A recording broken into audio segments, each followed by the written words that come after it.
Like now Globe they fine. Now Globe they go. Enjoy 10 times the value of your recharge on Globe Berekete 10X. You also get 1,000 naira for calls and data and double data bonus on your subscription.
I met some incredible people working for Arise News and also worked on some absolutely incredible stories, whether that was the Bataclan attacks, whether that was the Ebola outbreak, or whether that was making a documentary about the first female, first Black, first Asian Vice President, Kamala Harris. There were some truly incredible experiences, including reporting throughout the COVID-19 pandemic on what was happening right here in London, whether that was the deaths of Black and brown doctors or whether that was on kids struggling to go back to school, which included filming my own daughter homeschooling right here at home. It really was formative years in my career in journalism, and met some incredible people and did some incredible work. Can't believe it's been 10 years of Arise News, and here's to many more.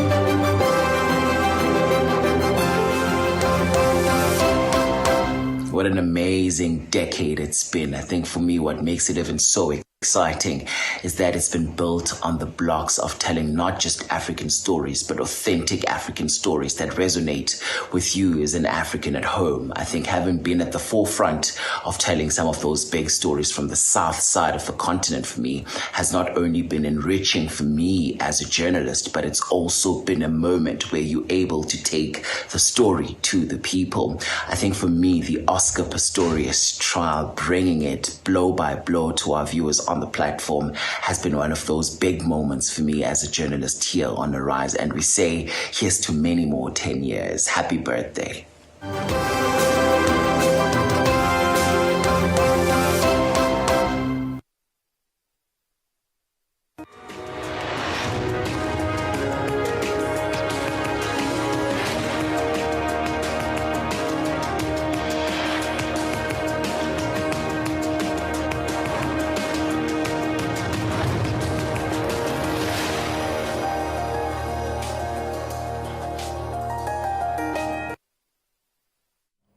Good morning out there. You're watching the morning show here on Arise News.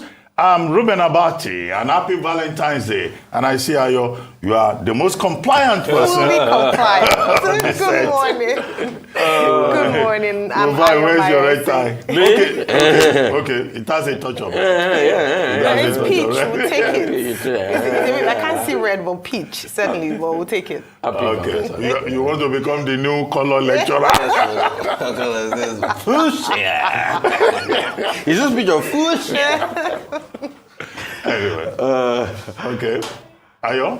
Well, I'm Ayo Meyer Essek. Good morning. And hey, I'm Rufai saying happy Valentine's Day to all the lovers out there. We've got a great show lined up for you for the next 3 hours, so sit back, relax, and let's kickstart your day because the morning show begins right now. It's Lovers Day.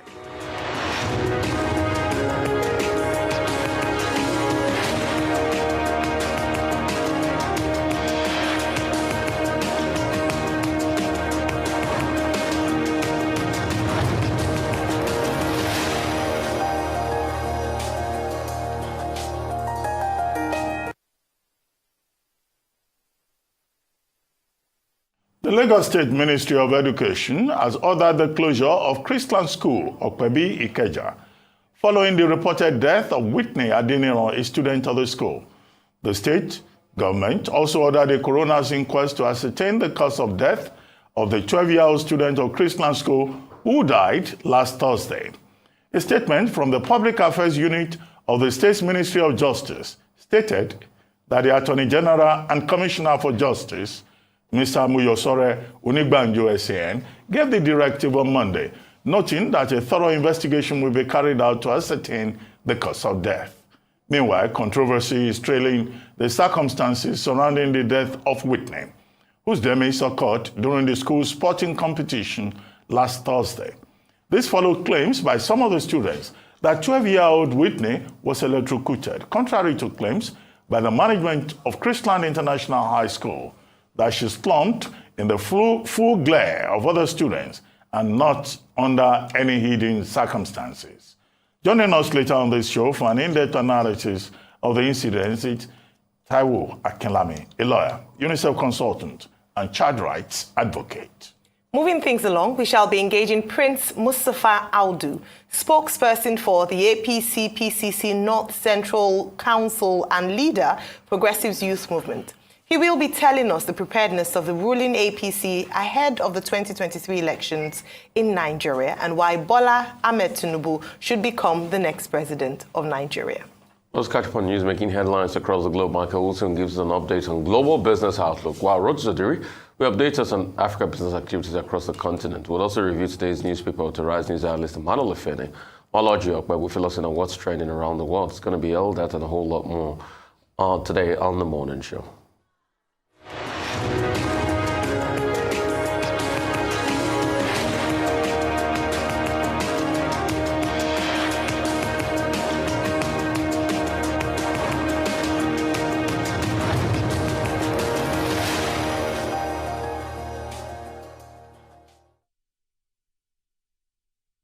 Welcome back to The Morning Show right here on the Rise News channel. It's now time to take a look at news stories making headlines around the globe. President Muhammadu Buhari has reminded Nigeria police of his high expectations, particularly in the provision of requisite police security that will engender a stable security space ahead of the general elections and guarantee the credibility of the exercise. Buhari said this at the commission of critical operation assets procured by the Nigeria Police Force in Abuja. Arise correspondent Ferdinand Duroha reports.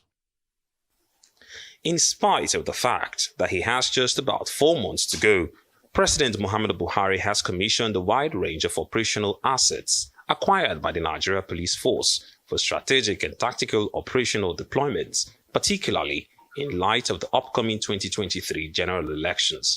The equipment includes operational vehicles, crowd control and anti-riot gadgets, and high-capacity computers. Buhari says making funds available for the equipment demonstrates his commitment to bequeathing an efficient police force to Nigerians, capable of propagating democratic ideals. He also warned law enforcement agencies that all eyes will be on them to provide a safe space for people to cast their votes.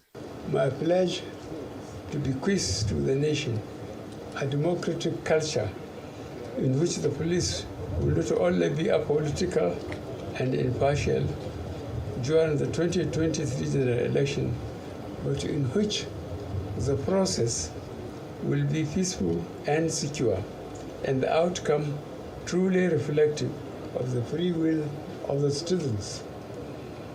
This vision can best be achieved through an efficient police force, and I am delighted that the force leadership is advancing my vision in this regard.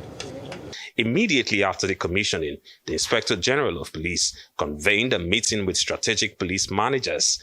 He warned the officers that national security interests must override personal interests as plans are perfected on how to create enabling space for peaceful elections.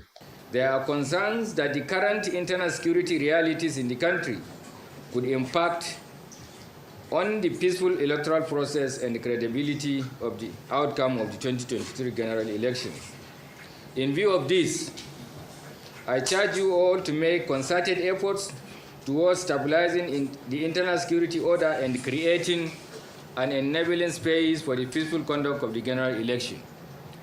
The IGP says newly commissioned equipment will be distributed to police commands based on threat and capacity assessments. The conference, which is the first for the year 2023, aims to review the internal security of the country and reassess the Nigeria Police Force's strategies towards the imminent 2023 general elections. Ferdinand Duroha, Arise News.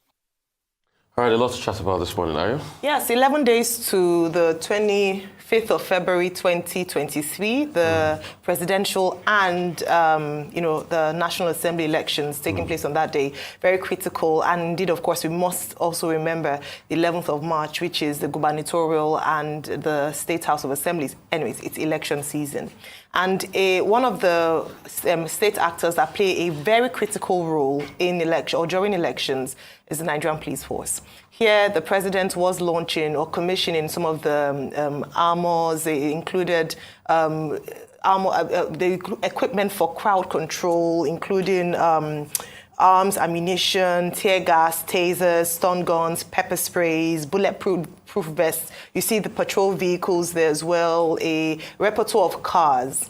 And whilst doing this, he also reiterated and talked about the importance of the police in promoting free, fair and credible election, which he said he's still very much committed to. He also reminded them that the world will be watching. Now, in Nigeria, traditionally, we've seen over the years, 2015, 2019, the police play quite a critical role. We've seen some tensions and insecurity in sports across the country. We've even seen INEC offices being attacked. We've seen these over the past few months in the last year. And unfortunately, as we move closer, as we inch closer to the important date, we've seen a bit more in the rise in terms of insecurity. And this hasn't been helped, unfortunately, by some of the political parties and their surrogate spokespeople who sometimes stoke the tension with certain words. And that's why it's very important, even as part of national security, to watch the words that we say. But let's take a wider look. Some of the things that we're trusting the police to do at this time in ensuring internal security before, during, and after elections is, number one, the training of their personnel. So beyond buying these equipment, which is laudable, they must also ensure that their officers are trained, especially for this election cycle. A month ago, we had reports of a training exercise that had gone on to train policemen ahead of the elections. This is commendable.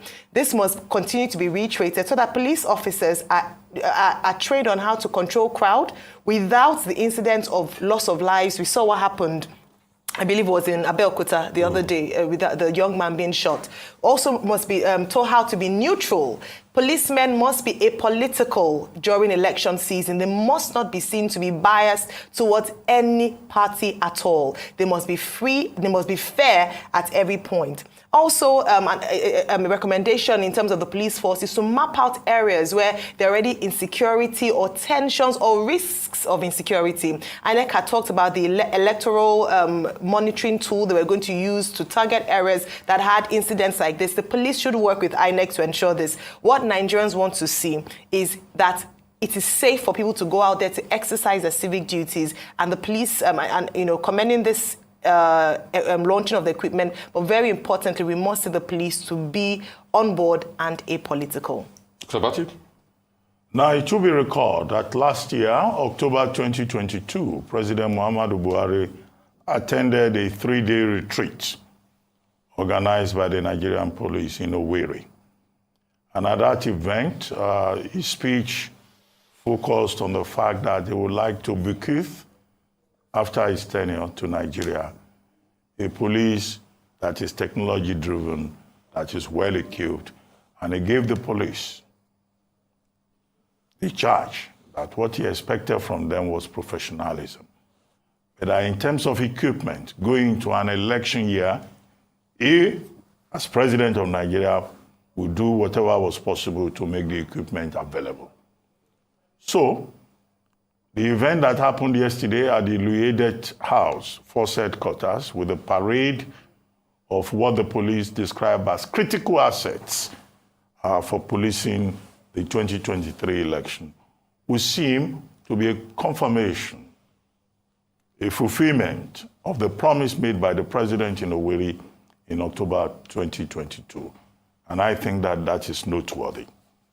The second thing to say is that in commissioning this equipment, the president pointed out again the same message he gave in Owerri, that he wants to leave behind credible elections, strong democracy, and a police force that is part of that process of making sure that Nigeria has an election this year that is reflective, I'm quoting him now, of the free will of Nigerian citizens. And I think that's important.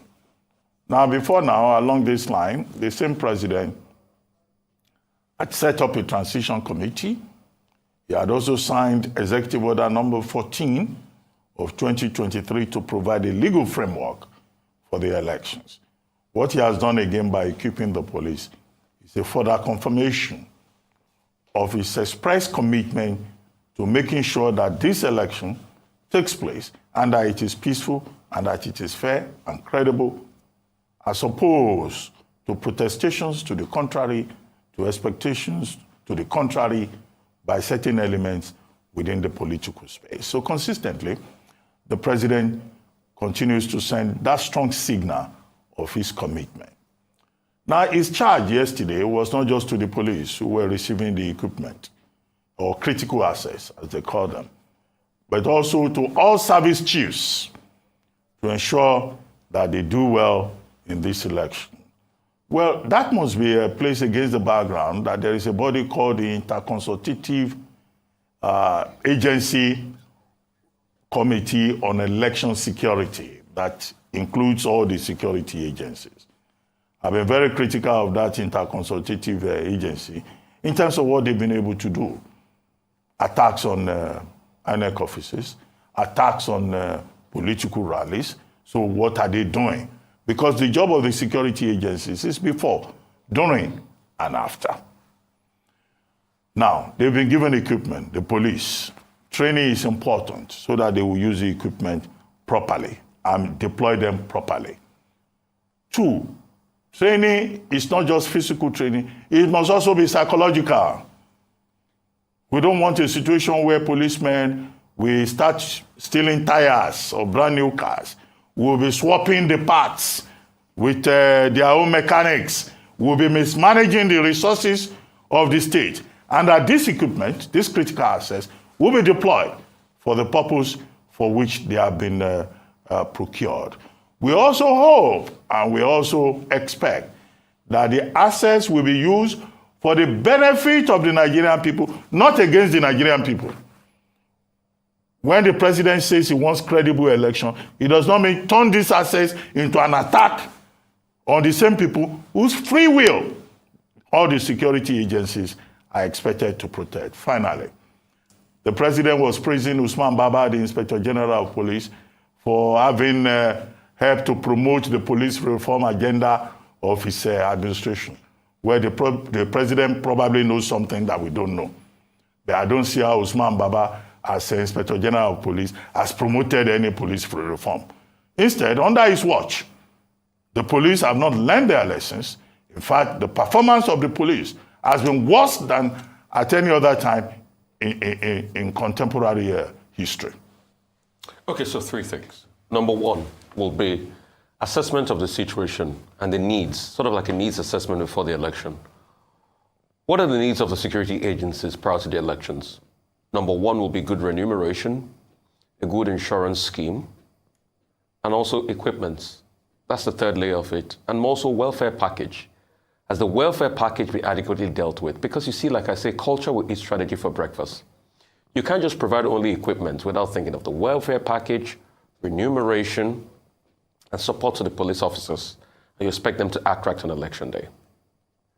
Number 2 will be the outlook and societal relations. Because leading up to elections, the police will do a lot of more interfacing work. In fact, it's not about the heavy equipment machinery work that the police will do a lot on the election day.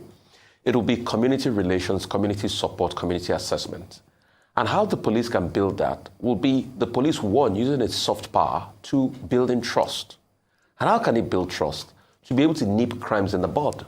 And that's why you see when attacks against Labour Party supporters happen in Lagos, the quick reaction to that will bolster confidence in the citizens to go out and vote on election day. Because a lot of people have been looking at that attacks and say, okay, if they can't protect people that can go for a rally, how are we not sure that things are going to happen on election day? Quick societal response will be the audio tape that has gone viral about somebody threatening certain people to vote for a political party. Yes, the police chief has said, oh, we'll invite him. We heard he's been invited for questioning. But after questioning, what will be done? How would you follow up cases like that? Because it's things like that that brings about trust in police relations. And lastly, and most importantly, part of the three things on the tripod I will be saying will be, the collaborative effort between the police and INEC and also, and other police officers across the state. So the question is, knock on wood, you'll probably have 1 or 2 police officers per polling unit. What is the escalation chain in a scenario where somebody comes and snatches ballot boxes and shoots in the air? Probably the police, those 2 police officers at the polling unit might not be able to handle that, but how quick can they press a button to escalate that? That mechanism is also important because we saw that in the last elections. When people in a certain part of Lagos, around Amuwo-Odofin, their votes were burnt by miscreants, the police officers just waited there and looked at them while things happened. And that's why elections do not count. So we hope that this will change the dynamics of BVAS. But I think if we do those 3 things, the welfare, the community relations, and, the escalation mechanism, will go a long way. We'll take a short break now. When we return, we'll have Michael Wilson and Road Surgery to give us updates on global natural business activities. Stay with us.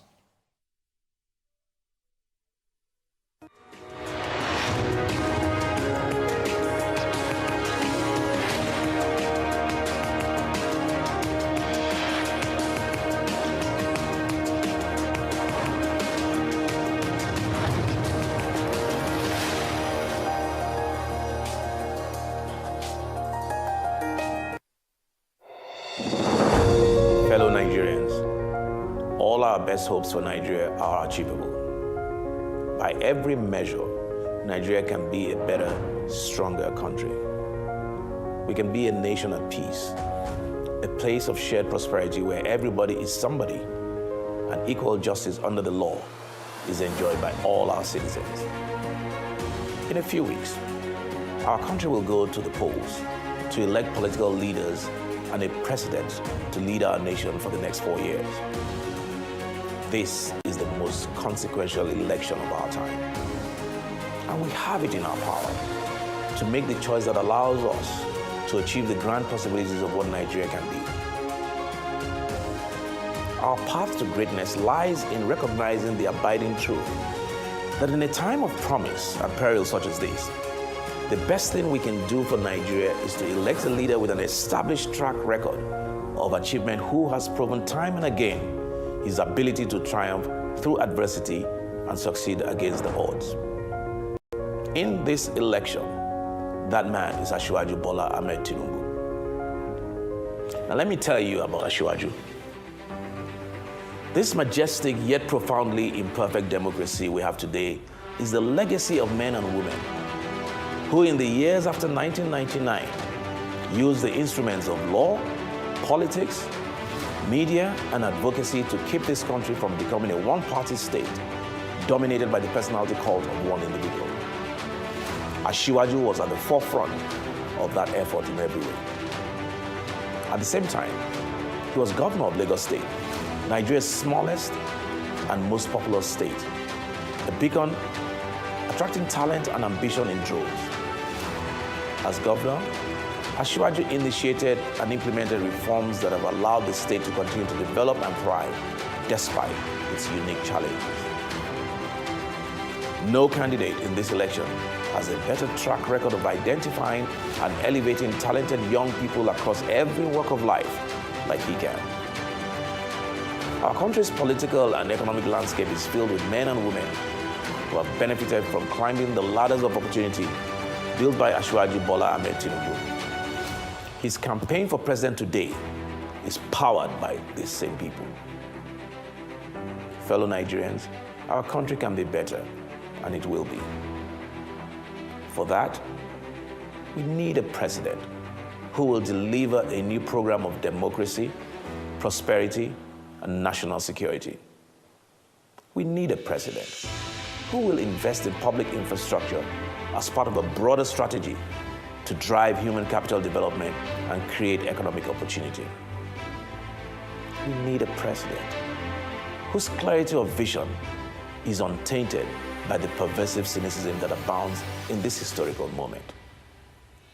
We need a man whose extraordinary leadership gifts are evidenced by the abundance of talent he has nurtured through the years and his capacity to overcome challenges in the face of seemingly insurmountable odds. We need a leader with uncommon courage and audacity. We need a president who will assemble the best team and empower them to do the hard work of making Nigeria the best it can be. We need a leader whose administration will appeal to the hopes of those who still believe in the dream and promise of one nation, bound in freedom, peace, and unity.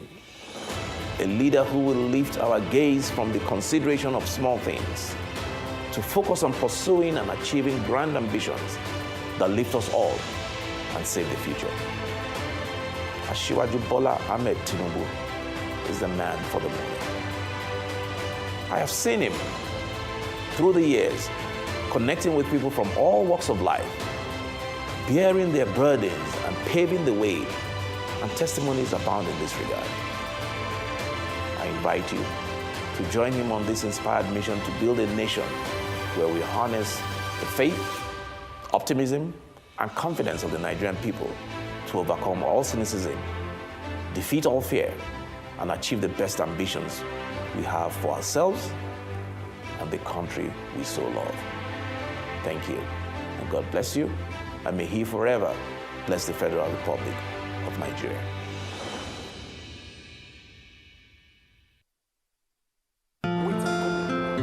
I've been running my business on my own, trying my best to get it to the next level, but I really need some help to get ahead. I know just what to do, I'll vote it for my loans, overdraft, step by step to my dream business we vote. Salary earners, entrepreneurs, get your loans with no collateral. Quick sign up, zero paperwork, step by step to your dream business we vote. Vault is available to individuals, SMEs, and corporate customers. Download Vault by Polaris Bank from the Google Play Store or Apple App Store to get started today. My daughter-in-law, so how are you planning for my son's birthday? Mama, you have to cook for her. Do you people have ogirisi there? No. It's okay. Okay, let me call you back. Mama Chiji, okay. Hi, so wait the market. Please pack some ogirisi. Achi, Opo, Azumbasa. I am going to visit my son. My daughter-in-law. It's arranged, but you must use original red oil to prepare this soup. What? It's very scarce. I'll call you back. Mama Chijo, please include Isio Morocco. My daughter-in-law. Everything is now set. But don't forget that gold wristwatch I saw the last time I visited. With 11 kobo per second calls to all networks, the only thing you run out of are things to say. Get a Glow SIM or dial *777# now. That's Silk Bobo.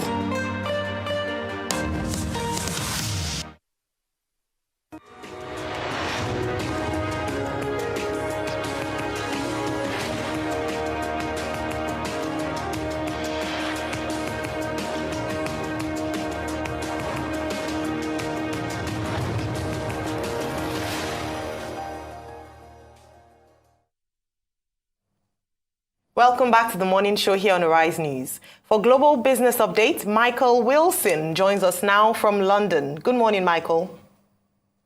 Good morning. Good morning.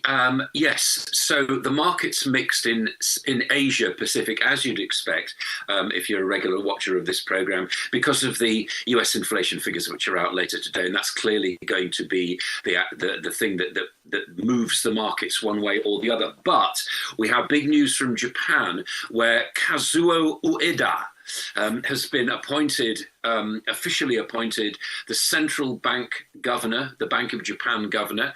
He's known as a monetarist expert. He's also known as the Ben Bernanke of that particular area. That's a reference to a previous chairman of the Fed who guided, whether you like it or not, but he guided the US economy through the financial crisis, and this is what Mr. Ueda will have to do in Japan. He's known as an expert on monetary policy, and the markets are really waiting for him. Big question this morning: where have all the Chinese tourists gone? If you remember, we were talking about the Lunar New Year. They have not come to Europe. They have not gone to Australia, Canada, Japan, or not yet at least. They have gone to Southeast Asia. They've gone to Bangkok, Singapore, Kuala Lumpur, Manila, Bali, and so on. Now, the reason why people want to know where these people have actually gone is, of course, the Lunar New Year is the biggest traveling event in the Chinese year. Huge amount of journeys being taken, over 1 billion journeys being taken. Where did those people spend their money? And this is actually crucial to a lot of economies, and they certainly didn't go on the normal tourist route because of all the visa restrictions and so on. We are going to get a budget today in Singapore. It's promised to be a Valentine's Day present of a budget. It's supposed to be helping all those people who got laid off. It's also going to somehow counter the effects of inflation, commodity, thus food prices are very high within the country, but that's what's promised, a Valentine's Day present. I wonder what that will reveal. As far as the United States is concerned, again, let's not get too worked up about where Wall Street is going. It had a positive day yesterday, but those all-important inflation figures out from the United States later today. If you remember, headline inflation, the CPI figure, declined 0.1% in December. Question is, was that peak inflation? Is it coming down? What does that mean for interest rates, etc.? And really, we're going to see also results from Coca-Cola and Airbnb, which should show which way the US consumer may well be headed. As far as Ford's concerned, now this is an interesting one. Remember that we've been talking a lot about Tesla and electric vehicles and so on. Now Ford is one of those big manufacturers, rather like GM, that's coming into the EV business. And what will that mean for the various rivals? What it's doing, it's opening a $3.5 million plant in Michigan. Now what it's doing is it's doing it with the Chinese, but it's getting round the sort of restraints that have been put on US-China trade by having what's described as it's not a joint venture, but what they're doing is they're being helped by a wholly owned subsidiary of a Chinese company. Opening 2026 and 2,600 jobs it's expected there. Here's an important move as far as the United States is concerned in the bigger picture. Joe Biden has appointed Lael Brainard as his top economic advisor, the White House National Economic Council. She's going to head that. Now, she's known particularly, and this is what the markets are interested in this morning, or will be interested in later today, is the fact that she is very much pro-infrastructure, she's pro-stimulus, and this is precisely, I suspect, what Biden wants before he goes into the full-term elections in a year or so's time. Amazon is going big on bricks and mortar. If you remember, it invested a huge amount. It bought $13.7 billion worth of Whole Foods, and it's that grocery division has not done very well. Well, Andy Jassy, who is the head of Amazon, has been saying now that they're going to double down, as he puts it, on their grocery offering. So that's actually quite big. As far as the United States is concerned, their Liberty Group, which is run by the so-called cowboy operator, US Liberty Global, has built a 5% stake in Vodafone. Now, why is that? Well, what they expect is that Vodafone will do a lot better. It couldn't have done a lot worse, to be absolutely honest with you. It's not doing very well as a company, but this is a 5% stake. What Liberty is not asking for is a seat on the board. They're just taking a 5% stake. Their CEO, the Liberty CEO, is saying that this is merely because the stock is relatively cheap at the moment. But anyway, you heard it. You heard it here, and maybe there's more to come from Vodafone. Let's turn our attention to the UK, and once again, a call for industrial strategy. For heaven's sake, what is the government doing? Why is it not providing subsidies? This is what the semiconductor bosses are saying, that rival those in the United States and Europe, because if the industry is saying they don't get those from the government, remember the budget here on March the 15th, then they may well relocate to other countries as well. And according to one of the top rate setters in the UK, this is a gentleman called Jonathan Haskell. Now he's not he's not a direct member of the Monetary Policy Committee, but he's certainly part of it. What he's saying is that Brexit has cost the UK's economy £29 billion. That's 1.3% of GDP, and it may be even more as the exit from our ties with Europe have, in his words, slowed productivity and increased business costs. And finally, oil. Well, as you can imagine, oil is paid for in dollars, as you know, and therefore very much dependent upon the strength of the dollar, which in turn is dependent upon the inflation figures in the United States, which brings us back full circle in our global view this morning. We all know that the UK was going to lose money, and all that talk about Singapore on Thames and the curvature of a banana was just misalignment of logic in the argument for Brexit. We all knew that the UK was going to lose money despite all of that. But I want to move on to something that is really very critical. The Republicans keep hounding Joe Biden for something. Despite the fact that Joe Biden says, yeah, inflation is trending downwards, they keep saying it's at an all-time high. And it is difficult to wriggle your way out of this. They keep reminding you of the inflation targets. Despite the fact that productivity is looking up, it's still a lot problematic in the UK. How do you think Joe Biden can, position himself properly, since there are indications he still wants to run in the next election cycle, that he has actually done well for the economy? Because the narrative is not penetrating. No, true. Never a truer word was spoken, if I may say so. Look, here's how I see it. And once again, I'm not a political analyst. All I can say is I think the appointment of somebody like Lael Brainard, who is pro-stimulus, thus pro-infrastructure, thus pro-Democrat, thus pro-Joe Biden, will probably help things. I mean, inflation, I think we should, whilst we keep thinking about these inflation targets, what I keep saying is, look, inflation is the measure of the rise of prices. It's not a measure of the cost of living. And I think this is what is hitting Americans as well. We're going to hear later today from Coca-Cola and Airbnb, for example, which will show us which way the US consumer is going. And we're going to see those inflation figures from the United States as to whether and that will give us some idea as to whether Biden or Jerome Powell, whichever you think is the more important in that particular equation, actually manages a soft landing in the United States. That's what the United States is after. Now, I know no more about this than you do. We have to see what the inflation figures actually are. But if they are cooling, if they're showing it's cooling and coming off, then Joe Biden will claim that as an economic victory. But remember, it's, as I keep saying, inflation is the rate of price increases. It does not necessarily refer to the rising cost of living. Very important we understand that. All right, well, so, I mean, the jury's out. Yeah. Well, still on inflation, let's talk about inflation in the UK this time. So the Office of National Statistics has released reports and figures that wages have increased, has grown in the fastest in the last 20 years. In fact, in the last year, it grew by 6.7%.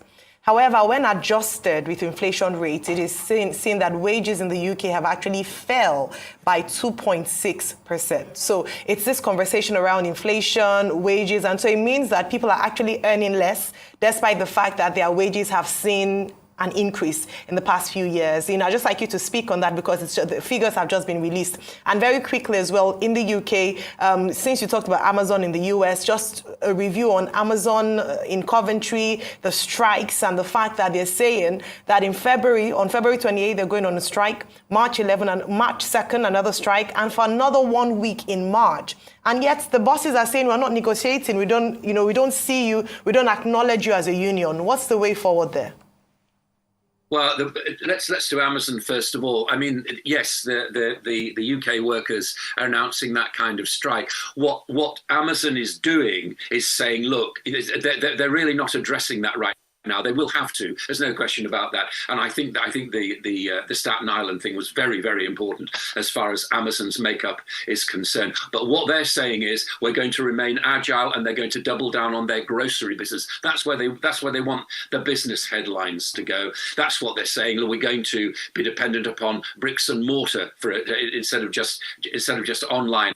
I agree with you. I think that right at the heart of all this is still a very much unresolved labour dispute, and that will continue in their various operations around the world.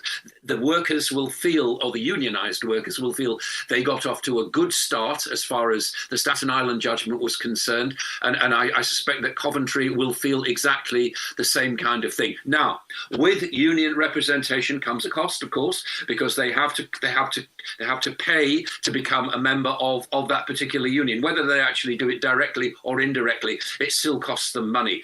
I feel as though here you have a company which is feeling its way forward. It's incredibly profitable, but it's still, as you quite rightly say, has not solved this problem. And I think the union problem is really at the heart of their business operation, and it will take a while to resolve that. Yes, certainly.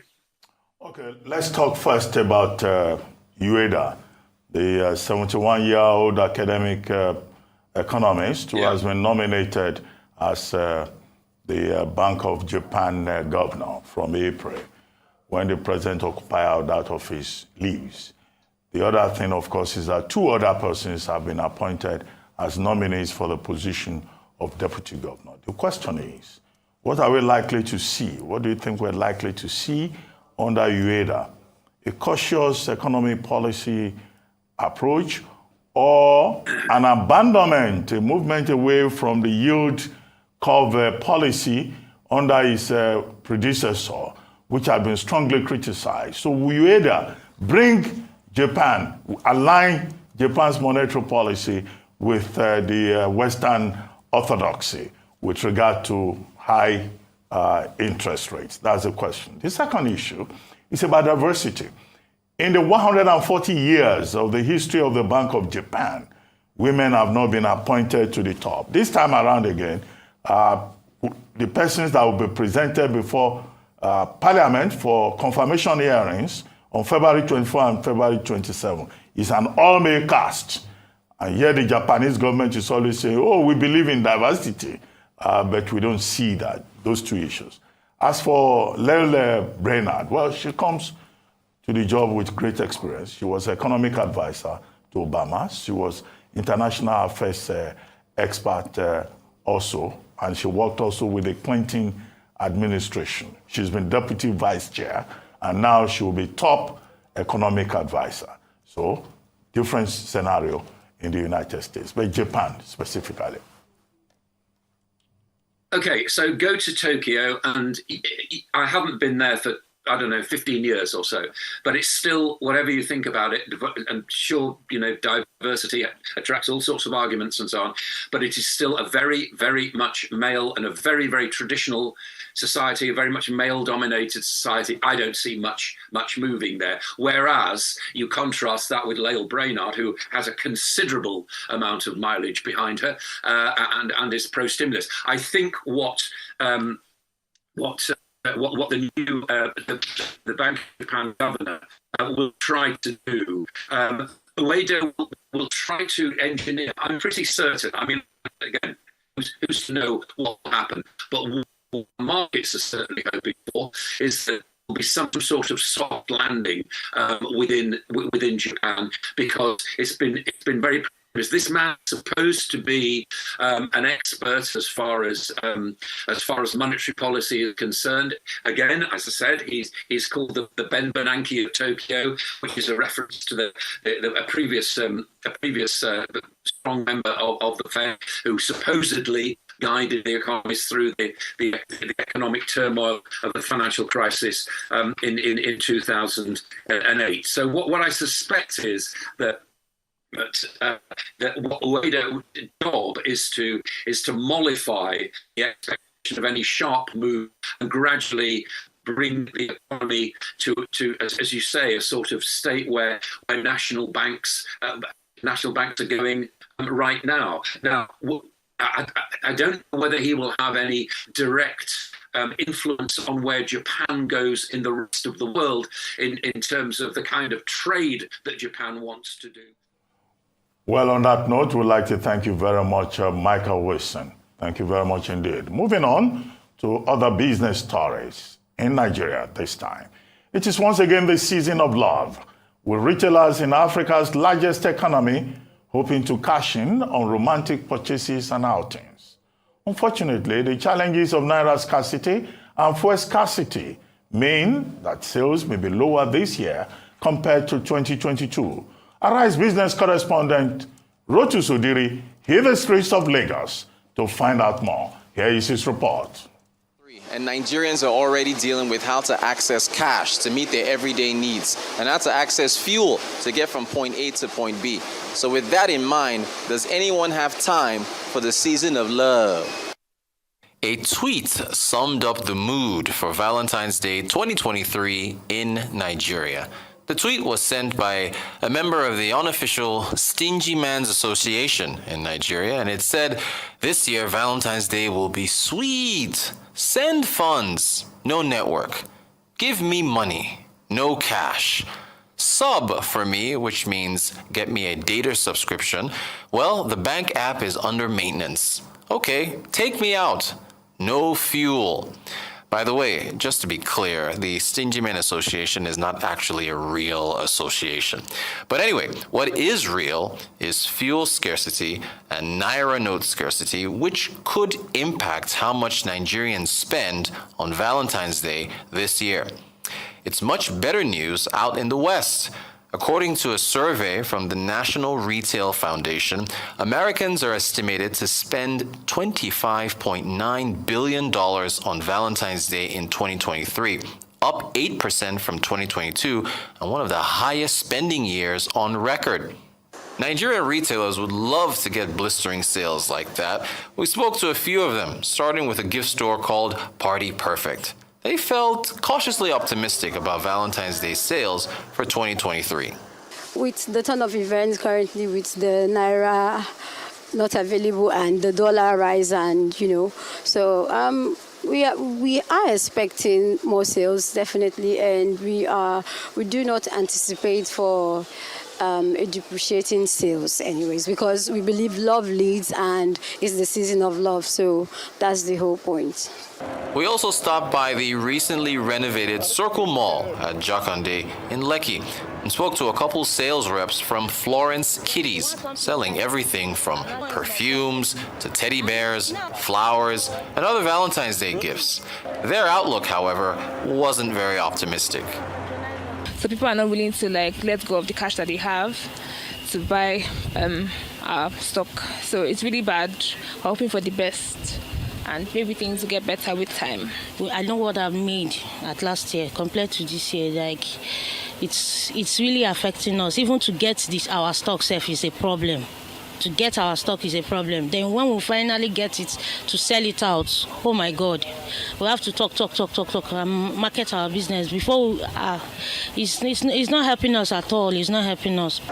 Restaurants do big business on Valentine's Day, so we spoke to the owner of Noir to find out what type of sales expectations they had from couples in Nigeria heading out on Valentine's Day to wine and dine.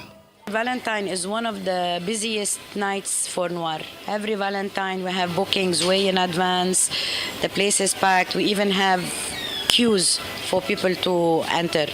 Also, we thank God this year is also almost the same. Definitely the fuel scarcity, the cash problem we have in Nigeria has affected business a little bit, but I believe also because people are so stressed, are so tired, if they can use their POS, and we offer POS, we even offer transfers, so guests don't need to use cash. And usually in our business, you don't have much of our guests that they will pay in cash.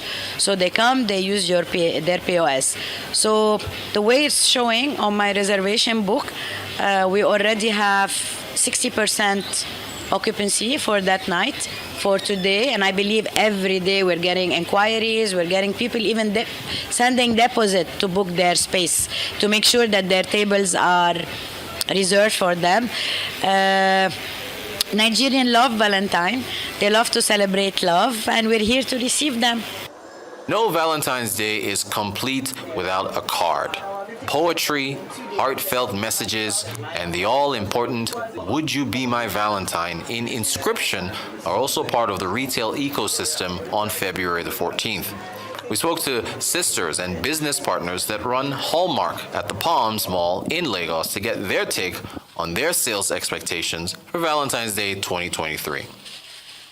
2023, we hope for great things this year, but so far we are halfway down from where we were in 2022. There's hope for the rest of the year. We have to remain optimistic. Foot traffic has reduced, sales and the number of transactions, but the only positive thing is the average transaction size has increased. Is that because of the exchange rate, or is that because of the desire to share more love? We are yet to find out later in the year at the Hallmark store at the Palms.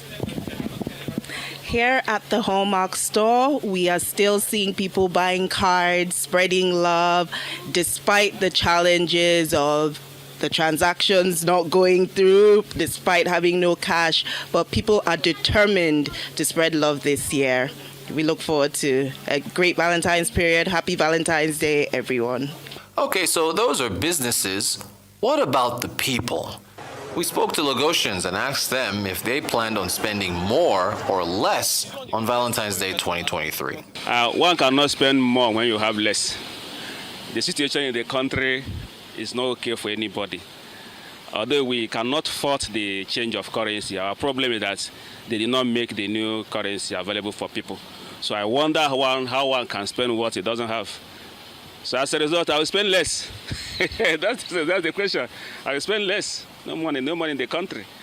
So when, of course, if you have a lover, the lover has to be patient with you until the economy improves. Otherwise, it's to look for someone else. Well, I think I'm always going to be spending more, but it's more on myself than any other thing, because I know times are hard, yeah, but at this time and age, I don't think. Well, I'm old school. I don't believe in the what do you call it, the millennial things. So I'm probably going to be spending more myself this year, and that's where I'm at.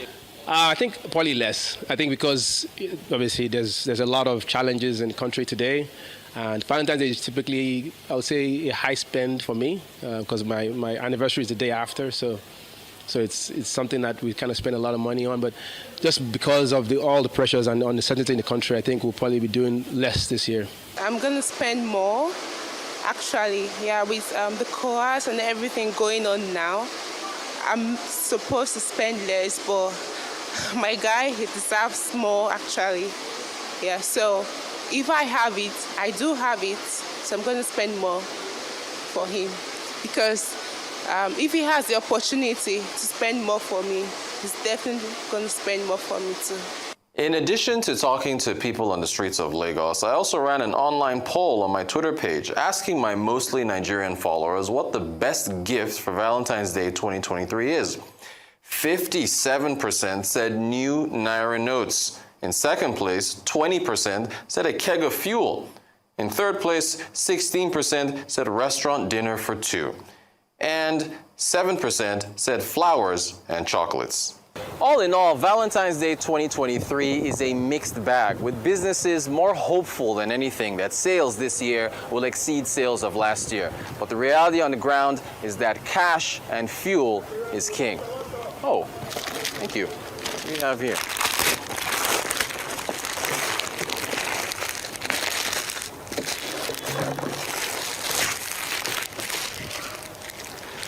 Rodu Sodiri, Arise News. Yeah, I love it. That's yeah, really, really He good. got a gift. But was there fuel in that cake? No, at least we used to go and queue. I mean, this is a reflection of the situation in which we have found ourselves. In the Twitter poll that Rotus conducted, more people say they want Naira notes, which is very scarce. Another 20% said they would prefer keg of fuel. Keg of fuel, yeah. And he got something that is symbolic in terms of, an empty keg that he could go and use to fill with fuel. But look at it, flowers and chocolates, 7%. I thought that was the standard thing that ladies look forward to. But now, flowers and chocolates. Who wants to take flowers and chocolates when you can have new Naira notes and you can have fuel? But I also saw 2 or 3 ladies there saying that they will pamper their men. Yes. Because the received opinion is that during Valentine, it's the man that takes care of, of the woman. But I see some alpha females there saying that, look, they will pamper their men, But in any case, the Valentine's Day ritual has become almost like some kind of fetish that we observe every year. But I think what Nigeria needs at the moment is the very idea of love itself. It shouldn't be only on February 14th. It should be an everyday affair. And this country needs love right now as we prepare for the general elections of 2023 than at any other time. If you can just love your neighbor as yourself and people can spread love, I believe that this process, would be much smoother than we can even expect. But in a country where there's so much hate, it amounts to sheer hypocrisy for people to be taking flowers and chocolates all over the place, when really, in many cases, what they are really interested in is something else. I hope that Rotus will do a follow-up report after today to let us know the amount of condoms that were sold and used on Valentine's Day, because most people think Valentine's Day means carnal knowledge. Well, if you don't focus on the proper thing, you'll get the result in 9 months' time. But love on a daily basis is what we preach. Dr. Abati, love is really important. Sometimes I just feel, and for me, every day is Valentine's Day, and that's why I don't make a big brouhaha out of it. I mean, every day is Valentine's Day. Every day is a day to show love. For the fact that you've been given a gift of life, show love, lift people up. But for me, I really wish on Valentine's Day that our politicians could love the citizenry just like they love their own family members. And they could genuinely, show that love to the citizenry. And they can start by treating the people well, not getting into political positions for their own gains alone. They can start by providing succor to the people, not only during elections. That's when they provide succor and they remember to give palliatives during elections. They could have done that during COVID. We just want a country where everybody truly loves. Chad Kroger, the lead singer of the Canadian rock band Nickelback, said in a famous song that if everyone cared, nobody will die. If everyone loved, nobody will die. We'll see a day that nobody could truly die if people truly loved. And I think that should be the watchword. Politicians out there truly love the people. Don't take them for granted. Citizens truly love one another. LASMA officials, do Valentine's Day for people. Truly love. Save them the stress and the hassle. Yeah, follow the law if you have to book them. But most times, you just want to extort from them. Don't do that. Let us truly care for one another. Police officers, show love to the people. Don't bring them down or shatter them or ruin their day for any reason. Please. All right, let me just say that retailers and the economy usually banks on days like Valentine's Day, Easter, Christmas to bump up their sales. And so in many ways, it's quite commercial. However, it still doesn't take out the spirit from it. And I'm really grateful that Rotus did that report, because I recall during Christmas, we had talked about the economic value of these, Black Friday sales, of these Christmas sales, how much money is pumped into the economy at times like this. Now, beyond that, now in the Nigerian context, I'm excited to see that despite the prevailing issues around fuel, naira scarcity, it hasn't taken away that part of us to live. The importance of days like this is beyond the money, it's psychological. Sometimes we need a break. We need a break from the politics and the issues of life and just enjoy the beauty of the world. And so that's why I'm glad. And I say happy Valentine's Day, first of all, to my husband, who has banned Valentine's Day for the next 2 years because there's too many celebrations, but also to all Nigerians who are watching. Today, take a break, be kind to yourself, be kind to Nigeria, and show us some love. Okay. We'll take a short break now, and when we return, we'll be talking to Taiwo Akinlami, lawyer, UNICEF consultant, and child rights advocate. Stay with us. We'll be right back.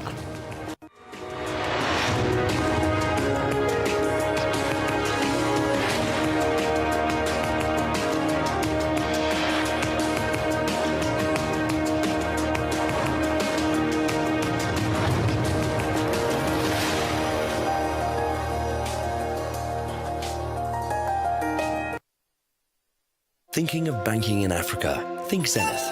In today's fast-moving, fast-changing world, you need a financial partner that understands your unique expectations. A bank with presence in major financial centers across the world, with the enabling platform to facilitate seamlessly, whenever, wherever, however. A bank with best-in-class financial solutions from a superb combination of technology and human touch for easy, fast, and secure banking that creates real value. Turning dreams into reality is now in your hands. People, technology, service. Zenith Bank, in your best interest.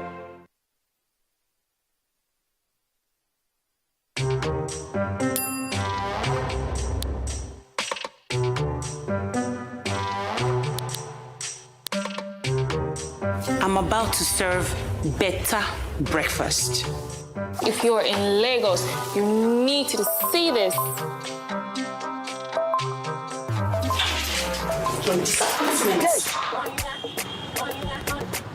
I'm not just streaming content, I'm just escaping traffic. Get more data to enjoy exclusive content. Dial *141# now.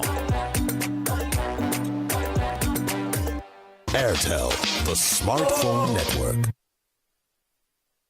Kai, my people, reason this thing now. When PDP day, our country be safe. Naira strong, economy they grow. Fuel 87 naira, rice 8,000. Our lives in better. Oh, when change people come, no work, no food, economy for gutter. Like a boro, banditry full town. Japa left and right, Sakpa up and down. No need to gamble. Same choice. PDP don't come. Same choice. Recover Nigeria. Same choice. We don't tire to suffer. Same choice. Experience mind. Same choice. We don't want experiment. Same choice. Get them right. Same choice. This our life. Oh. Same choice. Recover Nigeria. Same choice. Atiku na the man. Oh. Same choice. Atiku Adokowa. Same choice. Na the only choice. Oh. Same choice.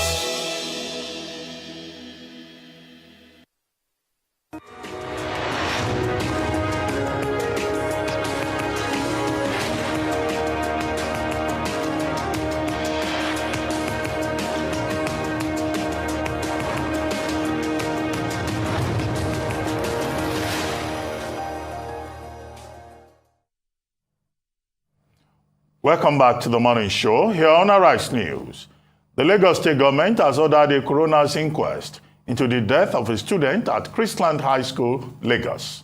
There has been a controversy about Whitney Adeniran's death on Thursday last week, but the state's Attorney General and Commissioner for Justice says a thorough investigation will be carried out to ascertain the cause of death with findings made public. He says the inquest is in line with sections 14 and 15 of the Coroner Systems Law of Lagos State 2015. Meanwhile, the students' relatives blocked the gate of Christland School yesterday, preventing parents and other visitors from entering the premises. Arise correspondent Oba Adeoye reports. This is the gate of the Chrisland School in Okwebi area of Ikeja, comprising the primary school section and the high school section. This small crowd here consists of relatives of Whitney Adediran, a student of the Chrisland High School who died last week.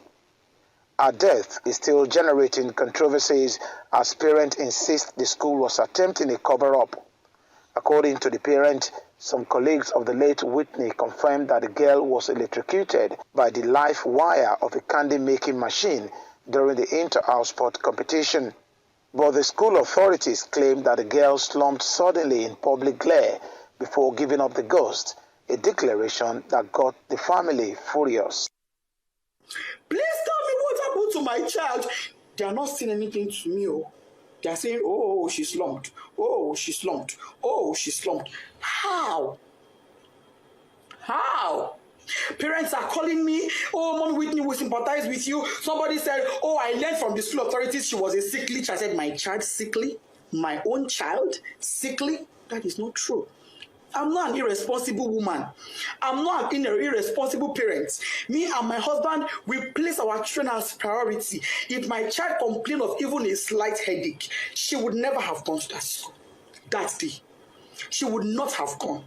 I would take her to the hospital immediately. Melo money, how many I get? How many I get? So I go take one, they play. How many? Chrisland up to this moment is not telling me anything. They're telling me, Bakadara, go and bury her.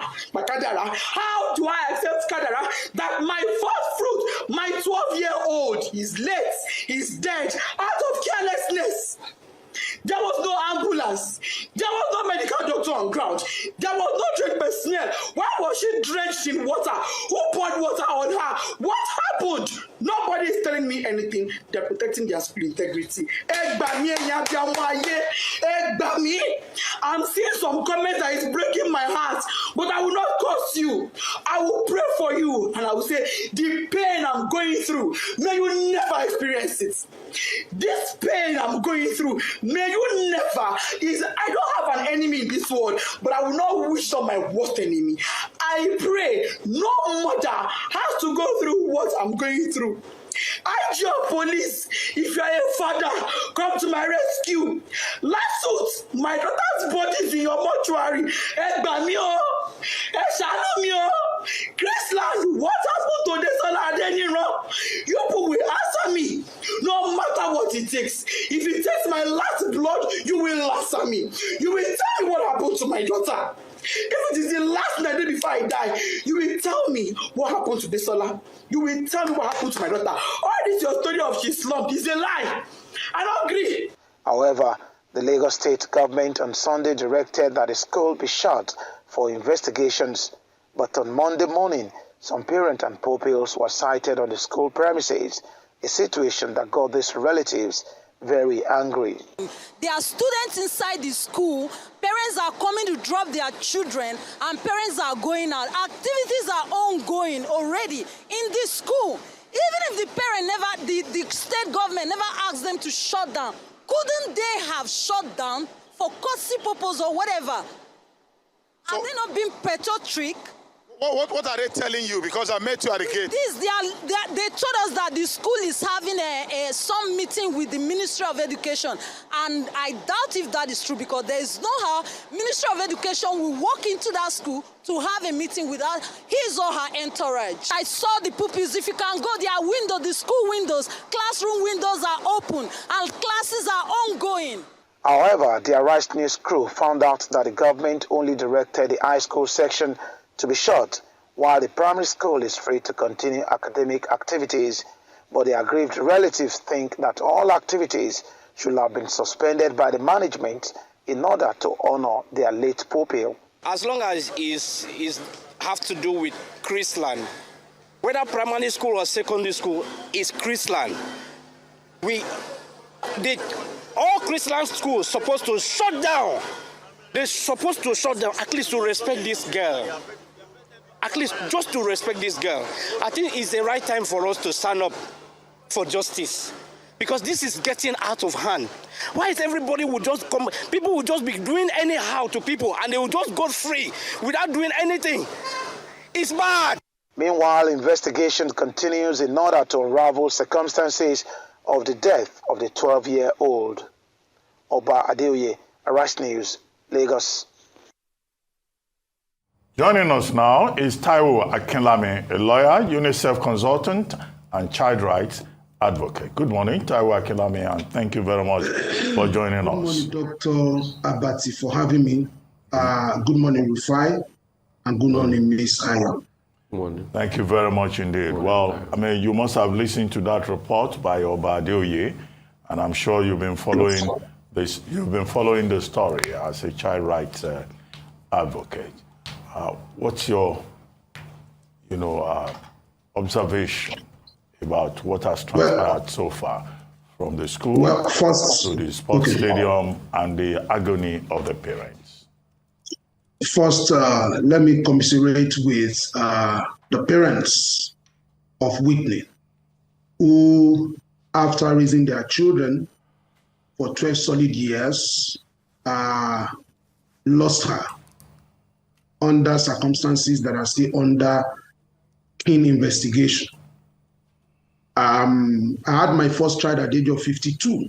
The boy is 15 months old now. I do not pray that anything happens to him. I know what it means to wait for a child for 15 years after getting married before I could have one.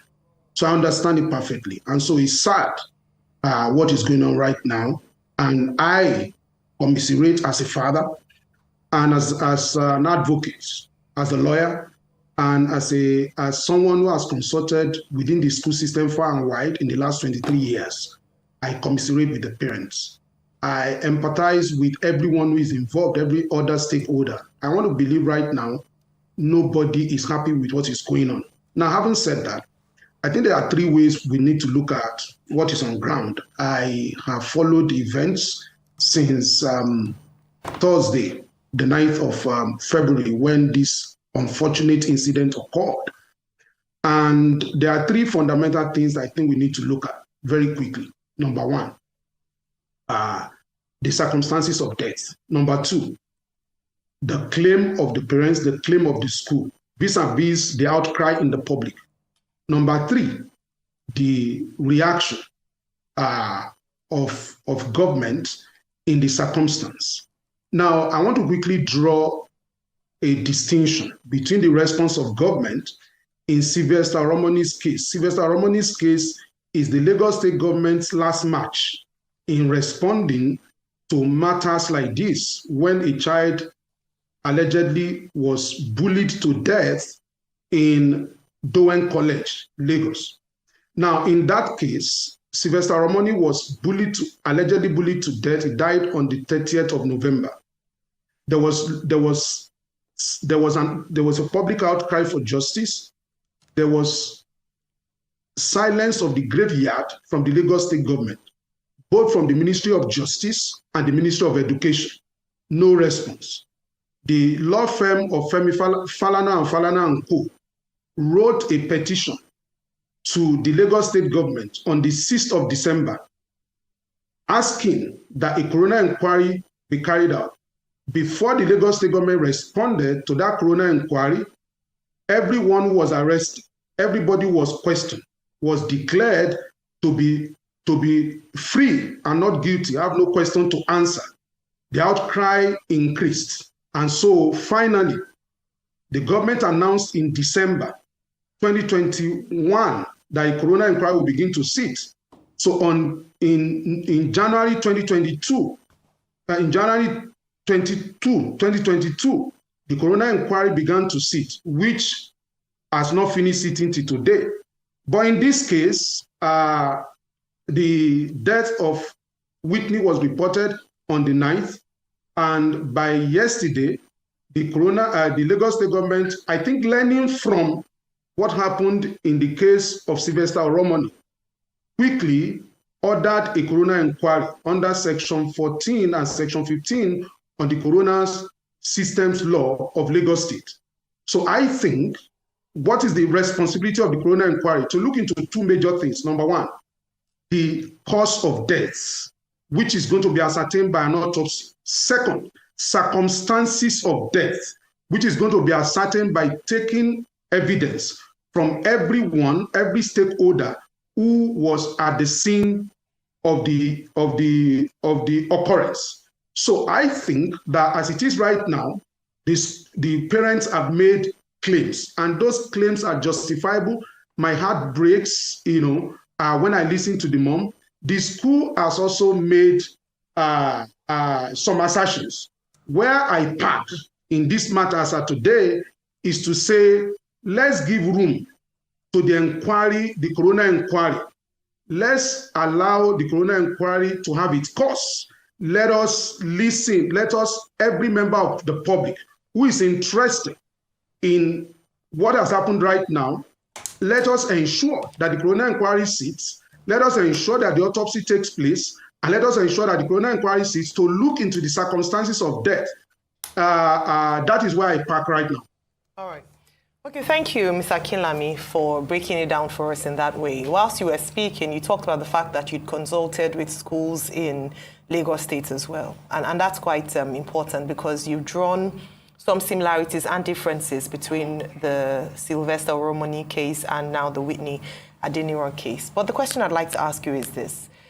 It's around safeguarding children in our schools in not just Lagos State, but Nigeria. And having worked with them, I'd like you to give us a picture of what currently exists.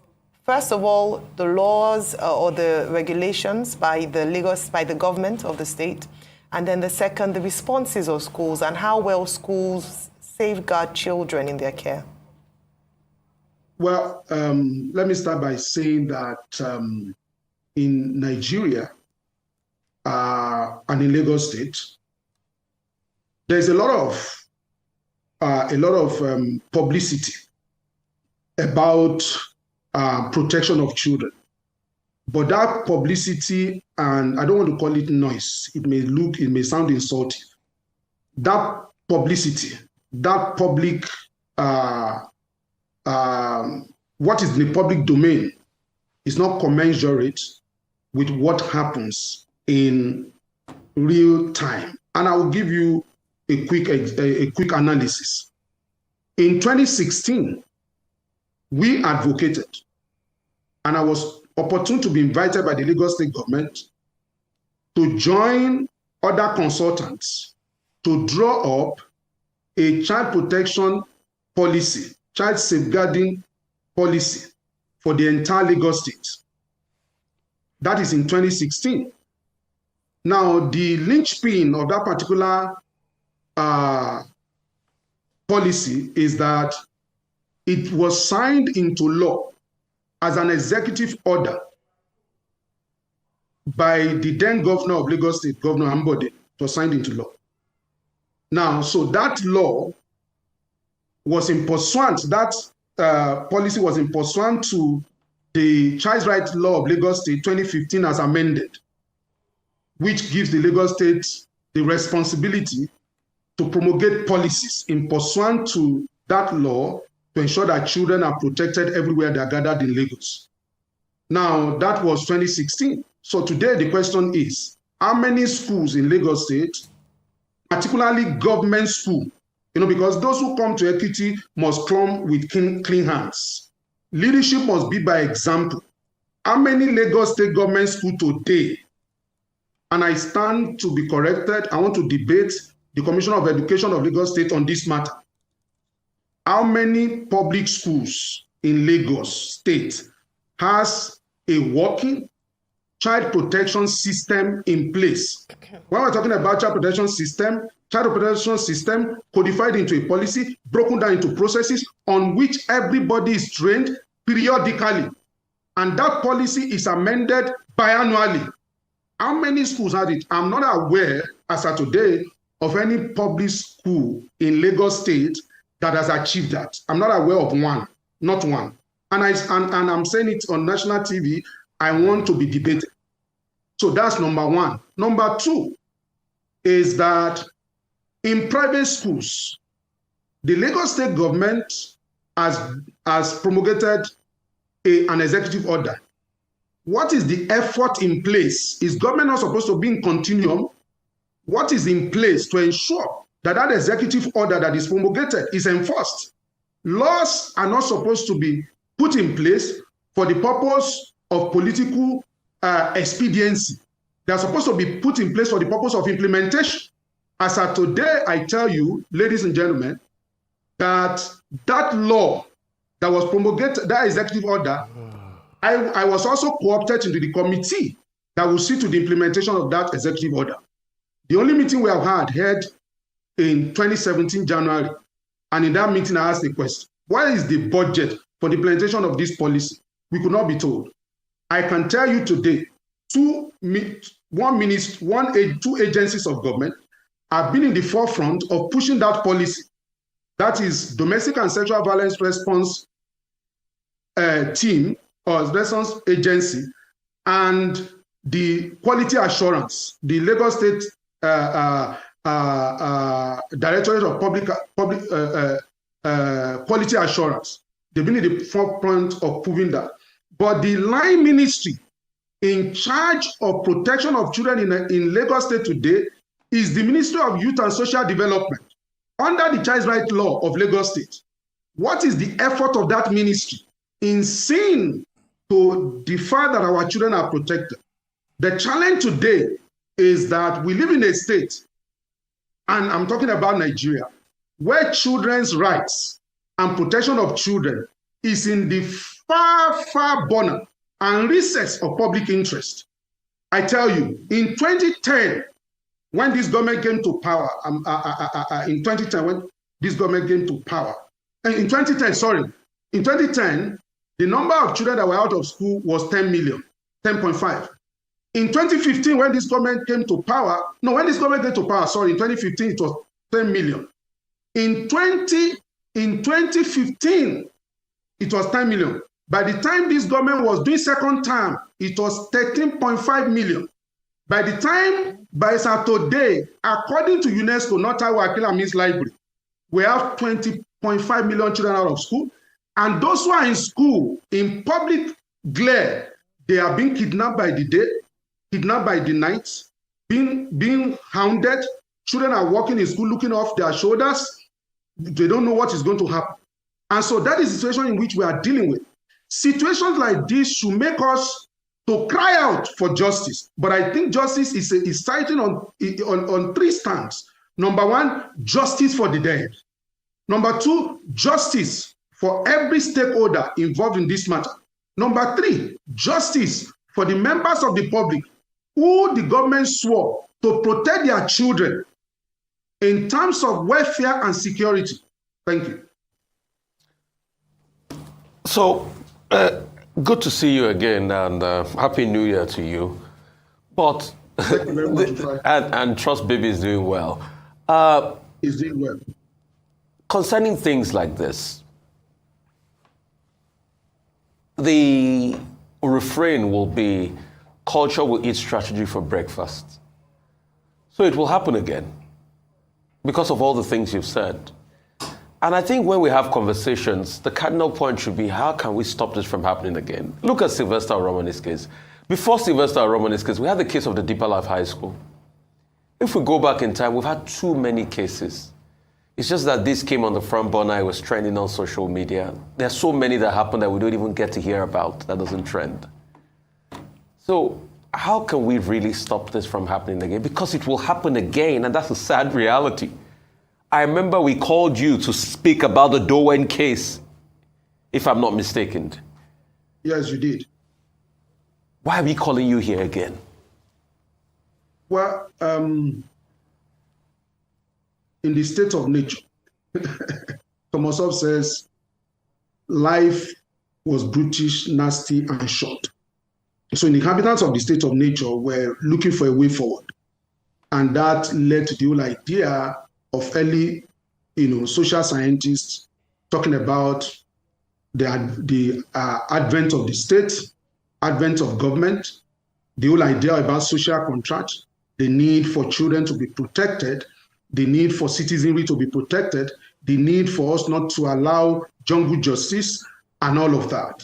That is the movement that led us to the whole idea of having government the whole idea of democracy and all of that.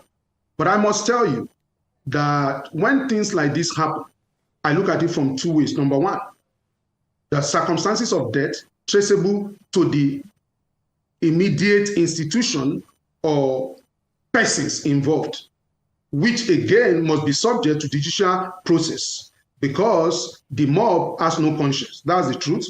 When I was growing up, the mob was on my street. Number one, okay, that's our street Ondo. And when we heard the noise and somebody was alleged of stealing anything, the mob showed up with tire, with kerosene, with petrol, used tire, I mean, and they pour petrol on the person who has been so accused and they burn him to death because they have no confidence in the judicial system. They have no confidence in the police, that police will do anything. So that is the essence. That is why the mob operated that way. But as I grew up, I realized that with the advent of social media, the mob moved from the social media, from the streets, my street in Ondo, and even my street in Lagos, the mob moved to online, moved online. And so when there is an accusation and there's an agitation, the one who seemed to be guilty, we call for their head, we ask that they should be killed, we ask that they should be maimed, we ask that they should be destroyed. Meanwhile, there's nowhere in the law and there's nowhere in history where crime have been solved by mob action. There's nowhere. But you see, it is understandable why people come out to demand for justice on the pages of newspaper, on social media, because they do not have confidence in the state to do the needful. So because they do not have confidence in the state to do the needful, they take the laws in their hands. That again does not make that attitude justifiable. But we must also understand why that happens. And that's why we must keep saying the state must live to its responsibility. The state must live to its responsibility of welfare and security of the people. What is the parley going on between the state government and the private school sector in Lagos State? And please note, when you talk about the private school sector in Lagos State, we are talking about grade school, grade D school, grade B school, grade A school. We are talking about schools in Ilasamaja that is earning 20 naira per day. Is a private school. We are talking about the fact that in Lagos State today, there are 1,700 schools. And out of that 1,700 schools, there are over 20 million schools, over 20,000 schools, over 20,000 schools. Out of that 20,000 schools, 1,700 is the Lagos State school. And when you are saying 1,700 is inclusive of counting JSS and SS together when they exist in the same compound. That's what makes it 1,700. The rest, over 18,000 schools, come from the private sector. The education of children in Lagos State is in the hands of the private sector. In a state of over 20 million people, in the last how many years, we have not seen development in the area of building new schools, but in the area of refurbishing schools. So when you have that number of schools, what is the regulatory procedure for monitoring schools, mushroom schools? In Lagos State, you have AFED, Association of Formidable Educators of Educator Development, or whatever. Those AFED members broke away from NAPS. NAPS is National Association of Private Proprietors of Private School. They broke away from NAPS under Sarah Shoson when Sarah Shoson became the Commissioner of Education, and she was insisting that unregistered schools must be deleted. And those people who were running unregistered schools, who were members of NAPS, felt that NAPS was not protecting their interests. They broke away from NAPS to go and start AFED. Now, the Lagos State government relaxed the conditions of starting schools a bit and said, okay, schools that were under AFED should begin to come to register with the Lagos State government. Now, as of today, the question is, do we have a clear record of how many schools that are existing in Lagos State? Do we have a clear record? I'm not sure we do. Because when you go to Dustbin Estates in Ajegunle, there's a school there. That school is demarcated with wrapper of women wrapper, Ankara. That's how you know primary 1, primary 2, primary 3. And the school fees is 20 naira. Your session can go there. And when it's 20 naira, and when you come on Monday, you are able to pay your 20 naira with lunch, you attend. If the mother is not, or the father is not able to afford school fees again, until another 5 days, the child comes back. It is pay as you go. That is happening in this Lagos state. Go to Sari Igomu. The most expensive school in Sari Igomu is 6,000 naira per term. A woman withdrew her children from a so-called public school, took them to private school because she believed she was not receiving the kind of education the individuality of her children deserved. Took them to private school, 18,000 in a year, and she's still owing school fees. That is what we are discussing. That is what is on ground. Until we look at this issue holistically, I want to urge the public, empathize with what is going on. Demand for justice is important. But in doing all of that, we must look at the larger whole, the larger problem. If public schools were working, there will be no need for private school. The reason for the advent of private school today in Nigeria is the fact that the public school system has failed and failed woefully. I'm a public child. I went to public primary school, public secondary school, Lagos State University public school. My school fees in Lagos State was 90 naira. That same school, which Dr. Abati also went to as a Kwale night studies, because he came back to read law. That same school that Dr. Abati went to later became 250,000 naira. The lecturers were funding students, because when a child is reading religious knowledge, some courses that are not professional, and you're asking them to pay 250,000, where were they going to get it from? So lecturers were running around, raising money to pay children's school fees so that their job can continue, because children were withdrawing drove. So we need to look at this matter holistically. And this is the period of election, where we must not politicize the death of this child, who again has become a victim of the system, right? Because the circumstances of death is being investigated. And the truth of the matter is that I do not indict, as of today, I do not indict Chrisland. I do not indict the parents. My position, where I park, is I think there's an improvement in terms of response, only in terms of response. When it comes to Sylvester Oromoni, and please note, it is important to note that we have been in court. In Sylvester Oromoni's case, we walk the talk. Every sitting, since when the court was sitting in a pair, before it was moved to Ikeja, we have been in court. There has been a law, let me announce to you, that Sylvester Oromoni's coroner inquiry has not finished.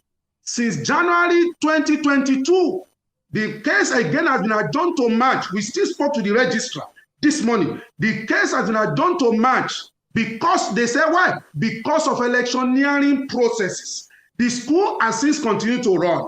Everybody, business has continued as usual. The coroner inquiry now became something like a road down. When a child is disturbing you, and you need to tell the child you want to get rid of the child so that you can enjoy yourself, have a moment of enjoyment. So you tell the child to go to the next house in Yoruba culture to go and ask for something they call a road down. So when he gets there, once he tells them I need a road down, they keep him there or her there because they know that you want to enjoy yourself. I want to note that I hope this case also, the coroner inquiry will sit in truth and in deed, and findings will be ascertained. Thank you. Well, Taiwo, two quick things. The school, Whitney's mom, that's Mrs. Blessing Adeniran, she kept accusing the school of negligence. Yes, schools have a duty of care. And she was raising questions about emergency services not being provided. The school has offered its own explanation about how, the disease was rushed to the nearest, medical facility. What advice do you have for, the proprietors of these private schools in terms of the minimum duty of care that they must provide? And then secondly, the Inspectorate Division of the Ministry of Education, where you've told the world now that I didn't go to a private school, so everybody knows. No, your latter school. Your latter days. Okay. But even, in those schools that we attended, school inspectors used to come diligently from the Ministry of Education to even inspect the lecture notes, the lesson notes of the teachers. What happened? How did that system break down? They will check the facilities in the school. They will talk to the teachers. How did that disappear? What happened? And do they still have anything close to it in Lagos State? Okay, so let me first analyze the circumstance, what we have as the circumstance of death of Whitney. And also it's important to note that in my work with schools, I work with every school, almost every school. Now, by every school, I mean, apart from individual school, I work with organizations and associations. I work with NAPS. I work with AFED. I work with AMEN, that is Association of Montessori Schools in Nigeria. I work with the association that Chrisland belongs to. I work with all kinds. And I also consult, for Chrisland also, in my work, on child protection and all of that. So let me analyze what the facts that we have, and I want to do that cautiously because the matter is before a coroner inquiry to look into what has happened. And that's why I've tried as much as possible to refrain from, going to town with the facts that are available. Now, the fact that are available is that the child, God bless her soul, the child slumped in public glare. The school alleges that before then, on the 9th, when they were practicing for march past, before that day, the child was supposed to march and she could not participate because of ill health, and the parents were invited and the parents had to take her away. Those are the facts that the school has put in public glare and has also spoken to us about. So then on the day before the event, they did what they call risk analysis, visited the venue, checked the nearest hospital, and not only that, on the day of the event, they had in place 2 nurses and personnel of Red Cross, and those nurses were trained in CPR. They were certified nurses also trained in CPR, and they had in place a school bus on standby. And those are the facts. And that when it happened, a teacher identified what happened, raised an alarm, and in 10 seconds, that I'm using their words now, in less than 10 seconds or thereabout, the nurse rushed there, performed first aid, CPR, and all of that. Before when that was not working, they rushed the child to the nearest hospital, which is Agege Health Center. That is the account of the school. Now, the account of the parents differ from that. The parents are alleging, because I've listened to the parents also, and I've taken time to diligently listen to the parents. I listened to the interview of the dad yesterday with the Punch. I've taken time to understand their own case. Their own case is that they believe that there is a cover-up going on.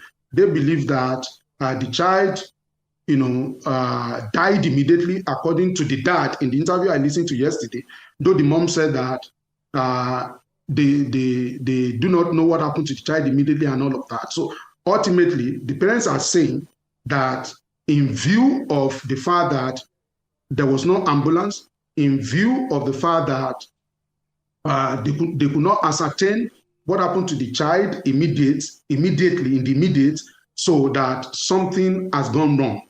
That is the position of the parents, and that they are calling for an inquiry into the whole process. So where do we park in this kind of situation, where the school has a claim that says we did everything we are expected to do in the circumstance, and the parents say we suspect foul play, and you can't begrudge the parents, and you cannot also crucify the school until we come to a place we submit ourselves to judicial authorities to look into this matter. I think the outcry of the public should be, let's look diligently in the direction of the inquiry so that we can ascertain what actually happened. Was the school negligent? Was the school negligent according on the face of it, or in terms of what they are supposed to do professionally to safeguard children? All of those questions, I think, must be at the doorstep of the judiciary, coroner inquiry, beginning with autopsy, then taking evidence from everyone involved, including students that were inside, and ascertain and come back to the members of the public to know what happened. Number one, so that we can learn from what happened. One, what has happened when we do inquiry is not going to revive the death, but it will show us what we need to do better in future when it comes to protecting our children. Now, it is also important to note, I must say very quickly, that death does not always signify negligence. And that is also why it is important that we give everyone involved the benefit of the doubt to look into this matter. So when it comes to inspection, I want to say very quickly that where is the manpower to inspect school? I've just told you in Lagos State that there are 20 million, sorry, I keep saying millions, I'm sorry. Maybe because the conversation around now is million because of elections. So that has affected my psyche. We're hearing about millions, billions, and all of that. Now, 20,000 schools in Lagos State. What is the ratio of inspector to school? What is the staff strength of the Lagos State Ministry of Education? What is the staff strength of Quality Assurance Directorate? What is the staff strength? What we have now seen is that the Ministry of Education in Lagos State, all the regulatory bodies have become an education fire brigade services that only show up most of the time at the scenes of incidents. That's what we have seen, because there's no manpower. I want to debate the Lagos State Government Ministry of Education. All right. There's not enough manpower to supervise school or to inspect school. Where is the manpower coming from? That's a very good question. When you look at social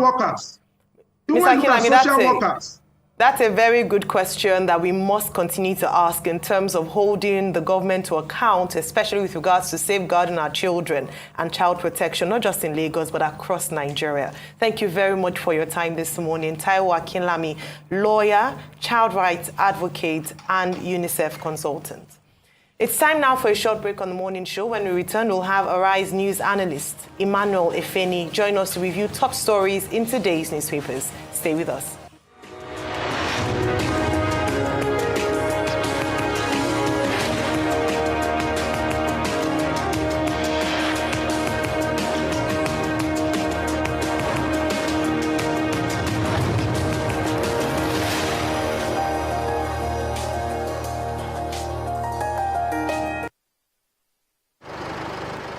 Emergencies happen when you least expect them to. It gets worse when you are cash-strapped. No need to despair. First Advance has you covered. You can get that urgent cash right now on First Advance. With First Advance, salary earners can get up to 50% of their salary. No hassles. As long as you earn a monthly salary and your salary account has been active for at least 2 months. It doesn't matter if you run a salary account with First Bank or any other bank. Just dial *894*11# or simply dial *894# on your mobile phone. What's more, when you open a First Bank salary account, you can enjoy 0 charges and free debit card issuance. Download the First mobile app on Play Store or App Store today. Log in to experience First Bank digital banking. Select loans, select First Advance, and follow the prompts to receive your loan. Don't let that urgent need get the best of you. Get First Advance now. It's as simple as dialing *894*11#. First Advance. Fast, convenient, secure. You first. First Bank. There is a huge difference between the relative experience of salary earners and those of business owners and entrepreneurs. Someone who has never had cause to set up a business of his, who has never had cause to source for funds, turn it around, pay salaries, pay back the loan, and still make profit cannot be expected to be hands-on when saddled with an economy the size of Lagos. Experience that hasn't curbed Lagos's traffic in 24 years of their reign. Experience that hasn't addressed Lagos's perennial flood. Experience that currently leaves us with over 2 million out-of-school children. The duo of Jandor and Funke have been investing in Lagos's economy for about 2 decades, running their personal businesses, employing people with track records of success. Lagos needs a breath of fresh air. Vote Dr. Abdulaziz Olajide Adediran Jandor as Governor of Lagos State. PDP! Power to the people!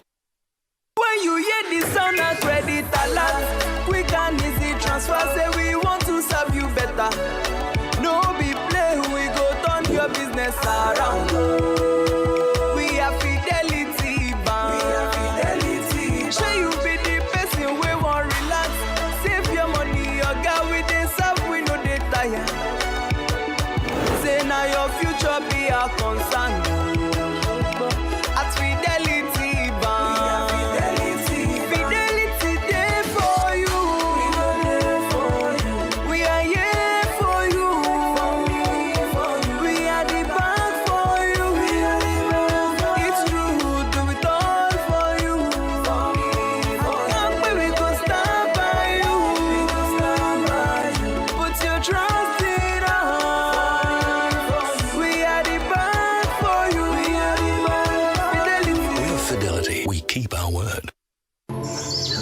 34 million hectares of arable land. Over 200 million people.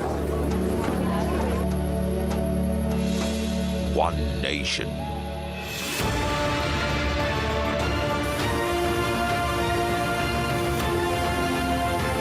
Home to Africa's fertilizer company.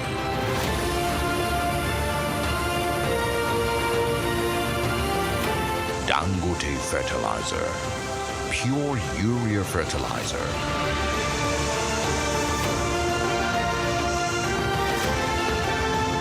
With one single-minded passion to feed Nigeria. Every bag is a potential, an aspiration to turn this green nation into the biggest food basket of Africa. Dangote Fertilizer. Let me tell you, no matter your poor background,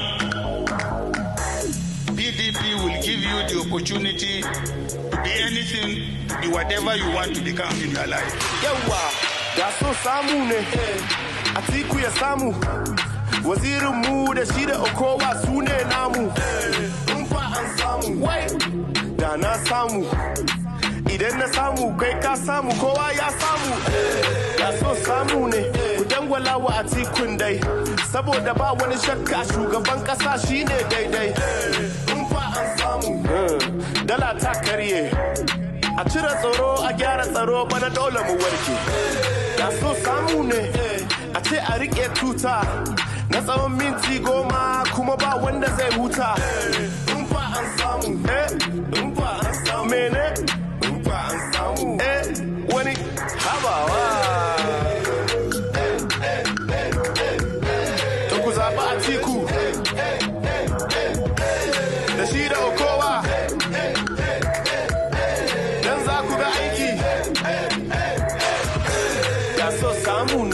Dangwala ma PDP ku fito mi zaɓe ku fito da BBC. Rayuwa for Naija is hard, ko baba ya san no easy. Ga tsada ga layin mai ga yunwa ga ba ko sisi. Rainy days ahead amma ga lema Atiku muke so sai lema da ni da kai da shi har da kema. Ran zaɓe dangwala ma lema. In ba an sa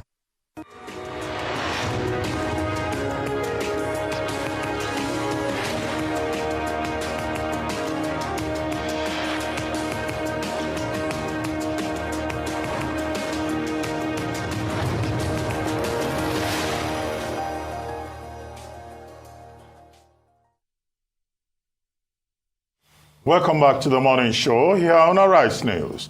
Joining us now to review some of the headlines of today's newspapers from around the world is Arise News analyst Emmanuel Efeni. Good morning, Emmanuel. Good morning, Ruben. Good morning, Rufai. Good morning, Ayo. Now, let's start the review with this day, Nigeria's newspaper of record. The lead story, 11 days to presidential poll. All eyes on you. Buhari charges Nigerian police. INEC expresses concern about violent attack on supporters of political parties. Says election won't hold in 240 polling units. INEC declares. Commission finalizing issuance of 1,642,386 identification tags for agents. Now, the president yesterday, of course, appraising the security arrangement put in place ahead of the general election, the presidential election, only a few days away, as it were. And, of course, charging the police, the lead security agency on election day.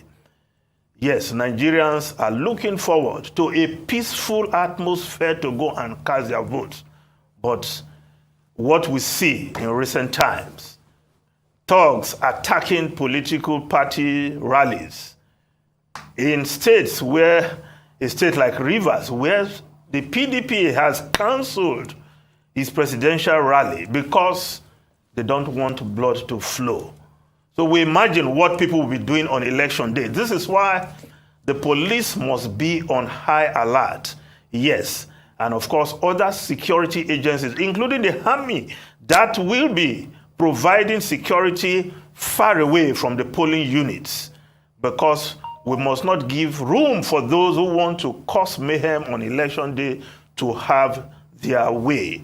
Now, if we just move over to other stories quickly, the Guardian newspaper, again, Buhari meets Emefiele, keeps mum on Naira swap. CBN, embrace e-Naira internet banking as alternatives to cash. Apex Bank loses 15 billion Naira to hoarding, explains how to exchange old notes. BDCs profit from Naira scarcity, lower exchange rate for cash transactions. Ikpeazu worried about cash scarcity on traders in Abia. Commissioner says Niger governor orders police to arrest anyone rejecting the old notes. Now, the Punch newspaper also on the new Naira deadline. Banks, fuel stations reject old notes. Ignore Supreme Court order. Buhari, Emefiele meet again as old Naira deposits hit over 2 trillion Naira. Well, for the CBN, his goal of bringing so much of the money outside the banking system into the system must have been achieved. But other Nigerians are suffering. What is the position? No statement from the central bank as to whether the banks should continue receiving the old notes. And of course, many banks are not receiving the old notes. That's the experience of customers right now. Because according to some bankers, there's no contrary circular from the central bank other than the one that stated that February 10 is the deadline for old notes to come back into the banking system. Now, who is disobeying the Supreme Court interim order? Is it the federal government? Yes, the Attorney General said federal government will obey the court order. And only yesterday we read that they have not received the true copy of that ruling. So what is happening? But Nigerians are suffering under this situation. Daily Trust, banks ignore Supreme Court, reject old notes. Well, is it in the place of commercial banks to obey that order, or the federal government giving the appropriate instruction to the central bank to direct banks accordingly. Well, Nigerians are suffering, we reiterate. Leadership newspaper as Naira black market boom. CBN silence throws Nigerians into confusion. Yes. Now, the Nation newspaper, Naira crisis has brought hunger. Anger, says Sultan. Monarch asks president to take action. Banks reject old notes, shut out customers. This is a story out there. The reality on the streets. Now, what is going to happen tomorrow? Of course, all parties will be at the Supreme Court to argue their cases. Will that bring a closure to this matter so that Nigerians know where they stand? And we have more new Naira coming out of the ATMs. That is what Nigerians want. And for those areas not served by banks, what is the solution? Daily Sun newspaper, INEC excludes 240 polling units from voting. Yes, these polling units, part of the newly created units, but nobody wanted to move to those units. So INEC has excluded those units from the list of units to be used on election day. So nobody goes there and nobody play funny hanky-panky at those units. Vanguard newspaper, El-Rufai, I no longer believe in leadership quality around Buhari. What is this supposed to mean? Alleges Buhari's cabal eyeing interim government. El-Rufai denying Buhari to run away from APC's monumental failure. That's what the Middle Belt Forum is saying. They are smelling defeats, resorting to ING, PDP leader, APC government unraveling, imploding. Kachuku, while presidency, APC keeps mum. El-Rufai's utterances in recent times ends up hitting the polity, but I don't know what he wants to achieve. An acolyte, a follower, a diehard Buharist of the past is now a different person. Talking about the leadership quality around Buhari, are you telling us that you don't have confidence in the leadership quality of the president in the twilight of his second term in office? It's too late, I will say, for anybody to take that kind of tantrums very seriously. Now, the foreign newspapers, quickly, the Daily Telegraph. Police use of Chinese drones risk UK security.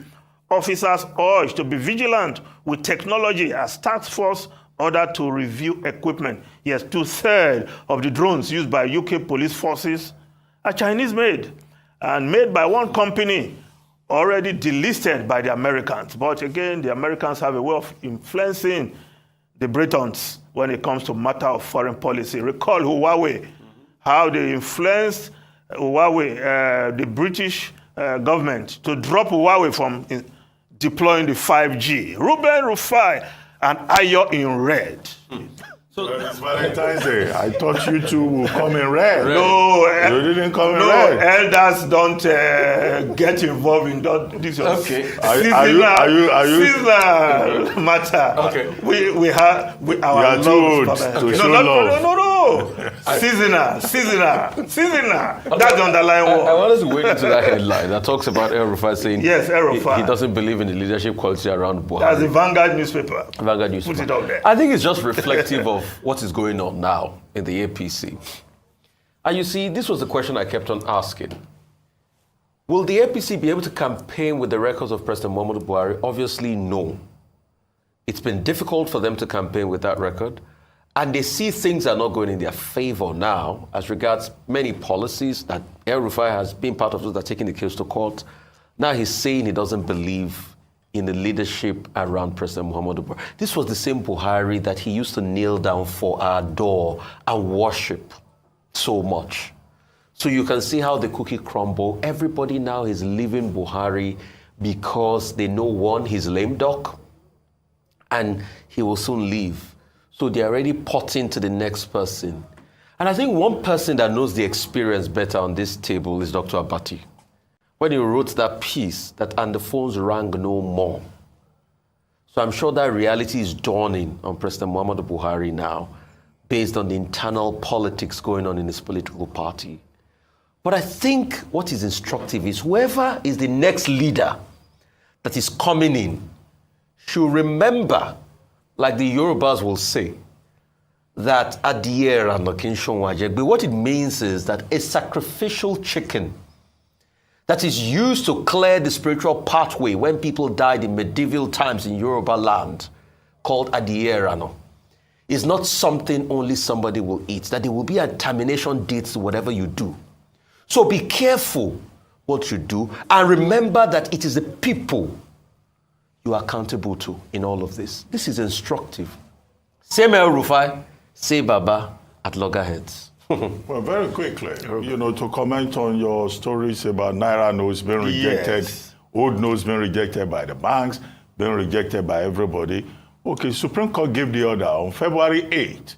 Could you believe that in Lagos High Courts, even old notes are not being accepted? Despite the fact that the Supreme Court says till February 15th, which will be tomorrow, even in the High Court, people are no longer collecting old notes. If you want to file processes, they tell you, go and do e-filing. We don't collect old notes here.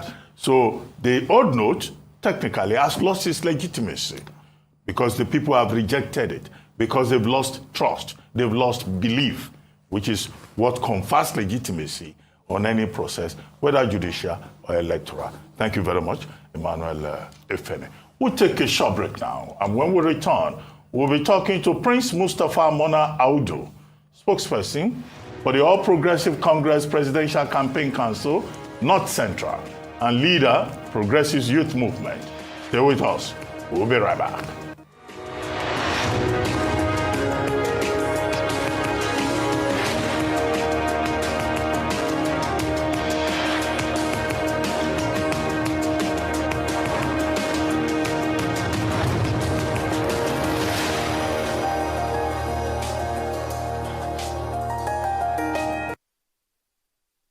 Introducing an all-time mega offer. Get over 50% discount in the Airtel Home Broadband mega offer. Buy a router for just 10,000 Naira and get up to 240 gigabyte or a MiFi for 5,000 Naira and get up to 125 gigabyte bonus data. More data, more you. Reliable home broadband path. Airtel, the smartphone network.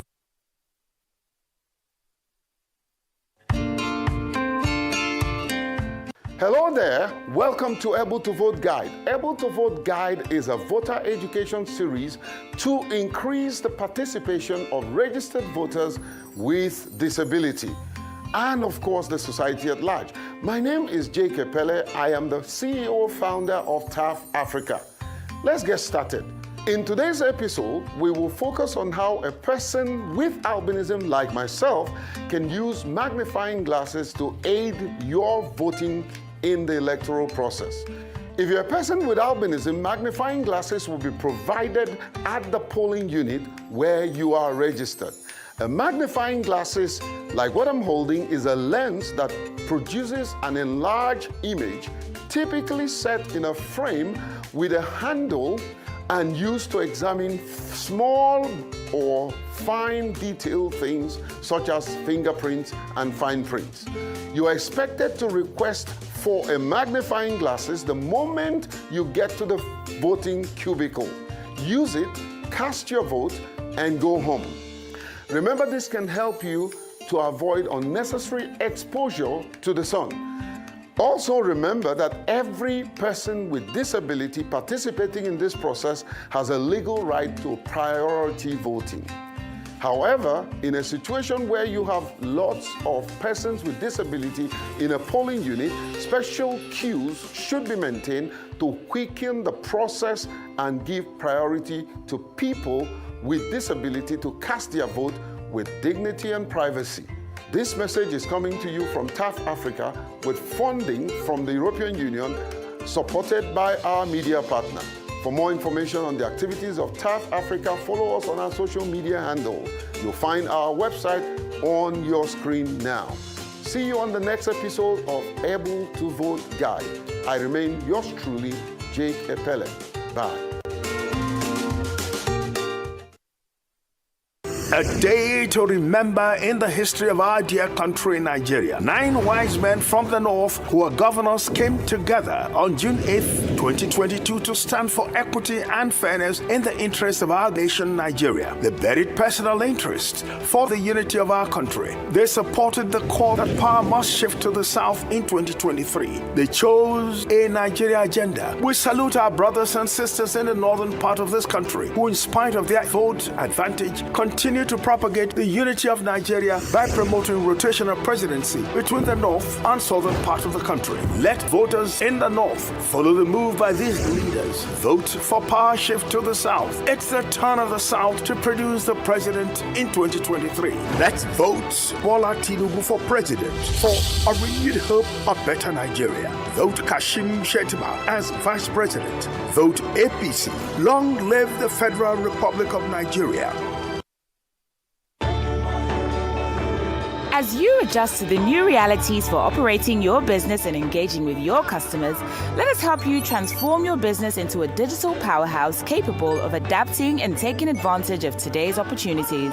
With our best-in-class array of digital solutions, you can conduct your business, receive payments from your customers, and perform transactions quickly, safely, and conveniently, because we've got you covered with the right people, technology, and service offerings.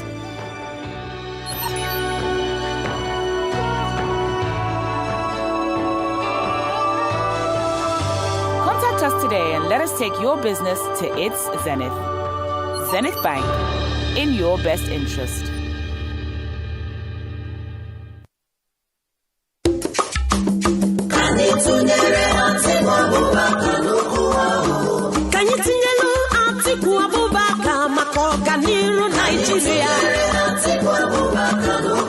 Tinyelu Atiku Abubakar makante obodo. Maka ọganiru, maka ọdịnamma nke Nigeria. Tunyebe selu nchawu. Tinye votu gị na nchawu. Tinyela Atiku maka nchekwa obodo, maka ọganiru. Ezi nche, ezi onye ndu. Atiku kuwa ngachio ihe adịba mma. Ebe ka anyị ga-ebinye aka.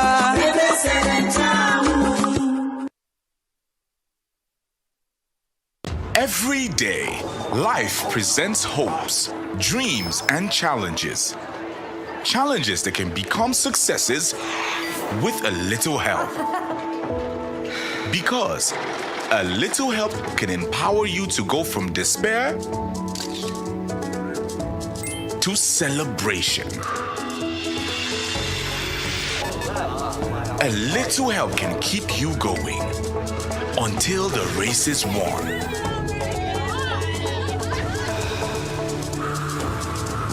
A little help can turn bundles of anxiety into a bundle of joy. And with Glow Data, you get much more than just a little help. You get the biggest data deals in town to make every day glow with small wins and big wins. Dial *777# to select your Glow Data plan. With their so-called experience in 2019, Lagos's poverty rate was 4.5% and today it's 8.5% with 4.2 million Lagosians in extreme poverty. It is only an inexperienced manager that will pump 10 billion naira into an employment scheme to address unemployment rate of 14.6% in 2019. And today, same unemployment rate has gone up to 37.16%, with 1.8 million Lagosians having no jobs. The duo of Jandor and Funke have been investing in Lagos's economy for about 2 decades, running their personal businesses, employing people with track records of success. Lagos needs a breath of fresh air. Vote Dr. Abdulaziz Olajide Adediran Jandor as Governor of Lagos State. PDP! Power to the people!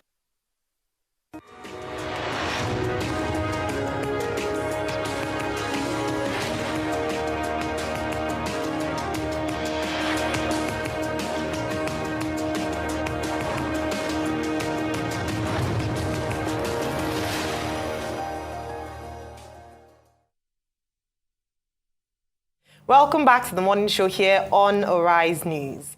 As President Muhammadu Buhari's tenure winds out after serving the constitutional limit of 2 4-year terms, Africa's largest democracy is witnessing its first ever 3-man presidential race. For the ruling All Progressives Congress, the APC, the northern Nigeria is non-negotiable for the victory of Bola Ahmed Tinubu, the presidential candidate of the party. But Tinubu, regarded as a master strategist and seen by supporters as Awolowo's political heir, is facing perhaps the toughest hurdles of any kingmaker who has ever wanted the throne. According to former Executive Secretary of the National Health Insurance Scheme, Professor Usman Yusuf, is of the opinion that none of the APC governors in the north will be able to deliver for Asiwaju Bola Ahmed Tinubu in the forthcoming election. Joining us now is Prince Mustapha Audu, spokesperson for APC Presidential Campaign Council, North Central, and leader, Progressives Youth Movement. Good morning and welcome to the show. Hi, good morning. Glad to be here. Good morning to Nigerians as well. Well, I just referenced an interview granted by Professor Usman Yusuf, and he says he doesn't think that anybody will be able to, any APC governor in the north, will be able to deliver 25% in the respective states where APC holds sway for the APC presidential candidate. He also went a step further and said that this general election will be a referendum on 8 years of the Buhari presidency, of the APC holding power at the center. And he thinks that on all the promises that the APC has failed Nigerians and hence does not deserve a second term. Apparently, you are campaigning in the North Central for Asiwaju Bola Ahmed Tinubu. Do you agree with Professor Usman Yusuf's submissions? First of all, everybody has a right to their own opinion. It's his personal opinion, and I'm not going to argue with him on that. But as far as we're concerned, that's a fallacy. We honestly believe His Excellency Asiwaju Bola Ahmed Tinubu is by far the best candidate to lead this country into the next generation, the next era. And he has the capacity to deliver. And a lot of governors across the North Central, Northwest, and Northeast will certainly deliver. The truth is, we believe it's time for power shift. As a country, you have to look at the dynamics that we face. We want everyone to feel part of the equation. We want everyone to be part of the Nigerian system. And in order to do that, power must certainly move around the country. So I believe that it's been 8 years in the North. It's time for another 4 to 8 years in the South. And the party believes it. Our leaders believe it. And of course, you may have 1 or 2 elements that may not be working as they should. But at the end of the day, we have the structure, we have the capacity, we have people in office across board, and we believe that we will certainly deliver. It's going to be difficult, it's going to be challenging, but we will win, and the people have come out. And there are some policies that, yes, President Muhammadu Buhari has passed that have been exceptionally good. And there are some policies that haven't been so great to the Nigerian people. We have to be honest.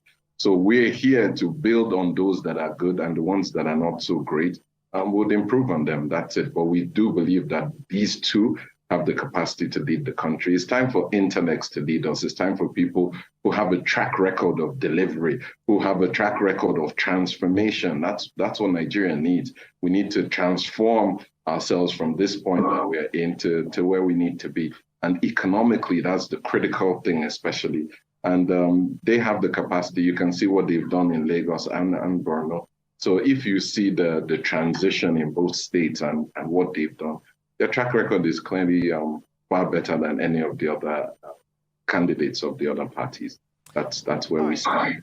Thank you, Prince Audu. So yesterday we had Mr. Dele Momodu of the PDP with us, and he gave us in detail how the PDP seemed to be, the clear winners at the, during the elections on February 25.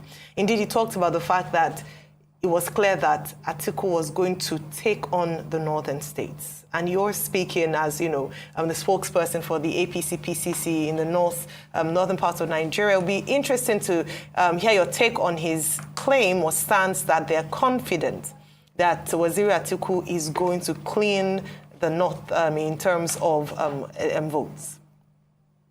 No, we all know that PDP are used to their false statements and their fallacies. But it's clear if you look at the dynamics from Kogi State, where I come from, His Excellency Asiwaju and Kashim Shettima will certainly win.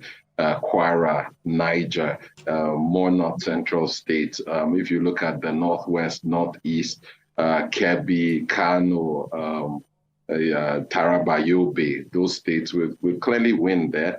And this is not a two-party election per se, although only two parties stand to win. But the other presidential aspirants from the other party, especially the Labour Party, will certainly take away greatly from the PDP, because, to be honest, Labour Party have worked best for the APC. The Southeast, that has not been our stronghold. The Labour Party will take a lot of votes from the PDP there. Abuja, where we've never been so strong. If you just look at data from all over from the previous elections, you see that we haven't performed too well in Abuja. Labour Party seems to be doing well from PDP stronghold. So I think Labour Party is working very hard for us. And if you look at River State, that produces the most votes for the PDP in all the elections, River State's they're in disarray right now, the PDP. So that also works for us. So we do have our own challenges, but we believe that the challenges that are facing the other parties far surmount what we're facing. So it's not going to be a clear victory for us. It's a challenging time. Mr. President has implemented some policies, especially the cash swap policy, which is supposed to clean up the elections, amongst other things that he has stated. But obviously, you can see sabotage from the implementation. You can see the negative effects on Nigerians. So sometimes you have to weigh the cost-benefit ratio of some policies and see when best to implement. But nevertheless, we do believe that we have what it takes. You just have to look at the track record of those that the front runners and what they've done, and ask yourself if Nigeria to. All right, good to see you again, Prince Mustafa Audu. Let's talk about the infightings in your party. It's been ripped apart. Your presidential candidate was saying the other day that they have no brain, that they took Naira from 200 to the dollar to 800. A lot of people say it's been making reference to President Muhammadu Buhari. And also the denigration of President Muhammadu Buhari's record. It's as if you people don't want to touch him. In fact, El Rufai, that used to bow down before him, say Baba, has now come to say that he can't trust the judgments around President Muhammadu Buhari. But yet you people still want him to campaign for you. What has President Muhammadu, why is it that you're not proud of President Muhammadu Buhari's record? Is it that you're not proud of 77 trillion in debt, fuel scarcity, economic imbalance, close to 40% unemployment rate, decadence in the economy in general, FDI, capital investment, all-time low? Why are you not proud of the high unemployment numbers? Why are you not proud of the decimation of the Naira from 200 Naira to 800 Naira? Well, you gave us President Muhammadu Buhari as a gift. Why are you not proud of him? And why is El Rufai saying all sorts of things, saying that you people had to even take him to court over the cash policy? What's happening? Thank you, Seni. The truth about it is that APC as a party, we're very dynamic and intelligent people. When we know something is going right, we will support it. When we know something is not going right, we're going to speak against it and do our best to try and upturn it, regardless of the intention. And that's what APC stands for. There's no point of us glamorizing what doesn't work. You have to speak truth to power and say what it is that is the problems, and then build on the ones that are good. Hosseini, you yourself praised the cash policy, a long cashless policy, and the cash swap long before its implementation, when a lot of us were worried about its implementation. And you can see the economic benefits versus the negativity that's affecting us right now. So these are the things that we're actually fighting against as a party. We came together from the beginning to fight certain things. And those things, Mr. President has tried a lot in fighting insecurity, in championing several causes. We've gone through a double-dip recession. We've gone through COVID-19. We're right now in the middle of a Ukrainian-Russian war, which is engulfing the entire Europe and has its negative effect. So all of these things have a long-term, short-term, and mid-term implication on Nigeria, because we're not an island on our own. But President Muhammadu Buhari has brought stability in certain sectors. And what we want to do, where he has not been so great, especially with the economic principles and policies, we bring in someone like Asiwaju Bola Ahmed Tinubu, who has a track record, who has a history of delivering, Kashim Shettima as well. If you look at 50% of the farm implements and tools in Nigeria today are in Borno, and they started from the time of Kashim Shettima. You want people who have the ability to implement what they say. And unfortunately, sometimes when people get into positions of power, positions of authority, you see that not all the plans that you had set out are followed. They have the absolute right to do that. But as APC members, as APC followers who believe in our candidate, we know that our candidate will do much better in terms of economics and build the things that have been done We're not here. So are you saying you guys are disappointed in President Muhammadu Buhari's record? Because that's what I can read. I say you're disappointed. Not. You know, because you said where he's not done well economically, you will do better with Asiwaju Bola Ahmed Tinubu. Yes. You're also saying that El Rufai has also said that he can't trust judgment, because that's a big indictment on his administration. No, let me explain something. You're disappointed in him. That's why Bola Tinubu abused him. No. Let me explain to you, and I'll lay it bare for you.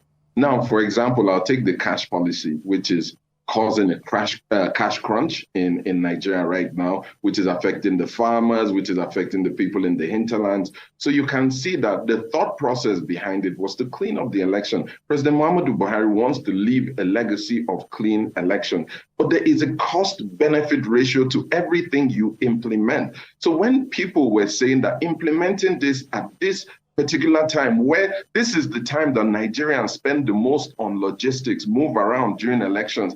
Every 4 years, this is the time Nigerians move the most. So making cash unavailable is bad for the elections, is bad for logistics, is bad for people like INEC, for the military, for the police, for observers. So implementing it right now, even though the thought process behind it is very good, but implementing it at this stage and in this manner is not effective and will cause more hardship in the short and mid-term than it will. So these are the things that we are saying, that some of these policies, it's implementation, not the thought process of bringing it in.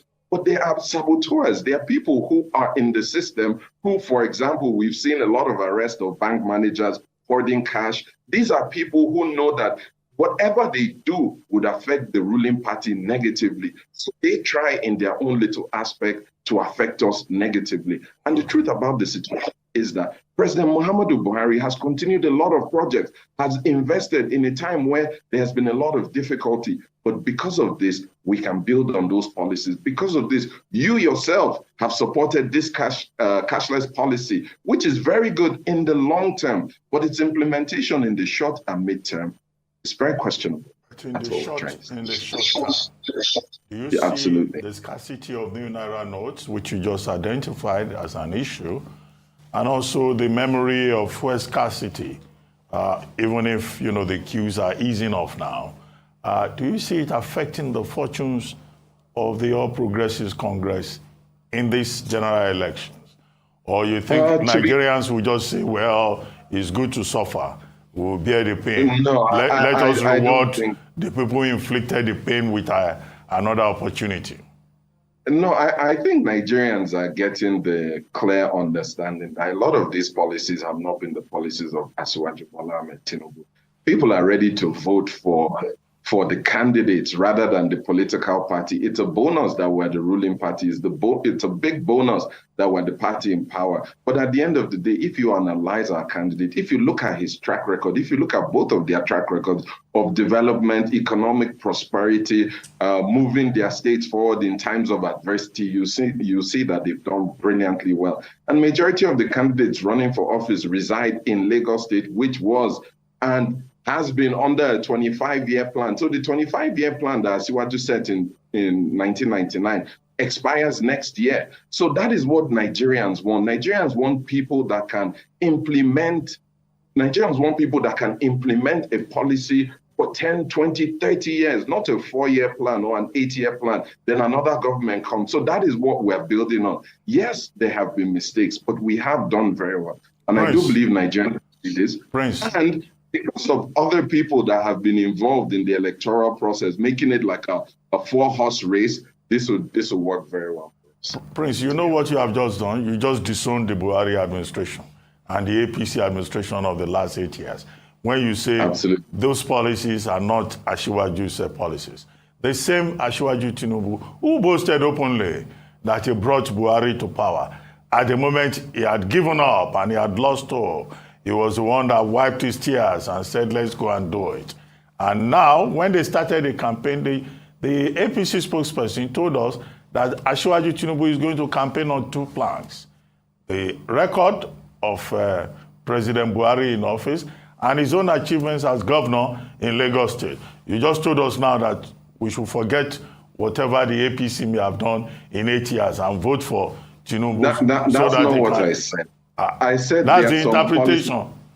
No, we have to be honest. If we want to be honest, I'm not here to tell lies or to spin it. There are some policies, there are things that have been done that wasn't implemented in the best possible way. That is fact. There's no need for me to come here and be dishonest. Nigerians can discern between the truth and a lie. But there are some that have been done very, very well. The signing of the electoral bill into law. You can look at many policies. The completion of the second Niger Bridge, the completion of the rail projects. You can see many projects that have been beneficial, yet you can also see some that haven't been good. We're not here to tell you everything is perfect. No, of course not. If everything is perfect, we'll be in our house sleeping, waiting for the result. But we know that there are certain policies, just like you said, some of the fuel queue issues and things like that have affected us negatively. But we're here to say that not all the policies have been a plan of Asiwaju. And Asiwaju is his own leader, just like President Muhammadu Buhari is his own leader. So there are policies, and His Excellency Rufai stated it clearly. There are things that you would come and explain to Mr. President and tell him, listen, these things in the long run would not be best for the nation. But he has the right as the leader to make his decision because he is looking at it from a bigger perspective, should I say. So for him, that is where he's looking at it from. But for some of these policies, we are working hard. That is why when there's a policy in place that we don't support, we come out to speak about it because Nigerians should know that we, the APC, are honest with them at any given point in time. And we're ready to work hand in hand with the people to build a better nation. That is why we're here. And that is why we're sure that we're going to win this election. And most importantly, a lot of tenets that we believe would keep Nigeria united is what we've been working on, such as power shift. We honestly believe that power should move to the south after 8 years of being in the north. It's very important. Well, thank you very much, Prince Mustapha Audu, spokesperson of the All Progressive Congress Presidential Campaign Council, North Central. Thank you very much indeed. We take a short break now. When we return, Ojinika Ope will be here with details on what's trending. Stay with us. We'll be right back.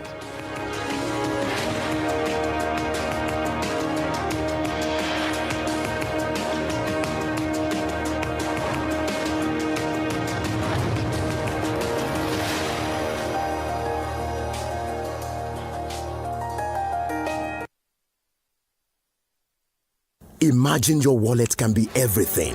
Well, almost everything your bank is to you. That's exactly what First Money Wallet is. First Money Wallet from First Bank is another swift and seamless way to bank from your mobile phone. It doesn't matter if you have a First Bank account or not, nor the mobile network you use. Everyone can open a First Money Wallet, and it's very easy. Your phone number is your account number. With First Money Wallet, you can send money using just a phone number, receive money, pay bills, buy airtime and data for yourself or someone else, and check balance. You don't need a bank account at all or BVN to enjoy the boundless possibilities First Money Wallet offers. All you need is a registered phone number, and you can fund your wallet easily through your First Bank account or any bank account and debit card. What's more, First Money Wallet is highly secure with fingerprint technology and PIN, and when you need cash, just walk up to any First Money agent near you to withdraw money. No smartphone, no wahala. Just dial *894*1# on any phone. So,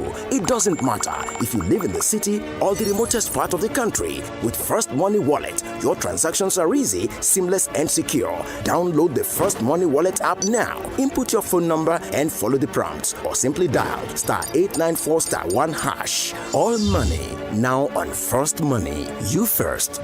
First Bank.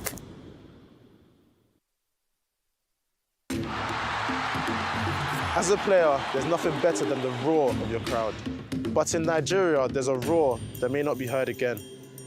With fewer than 50 lions left, they could be extinct in the next few years, from loss of habitat and prey, and snares set for illegal bushmeat. So please, say no to illegal bushmeat. Let's keep the roar alive for Nigeria, because poaching steals from us all.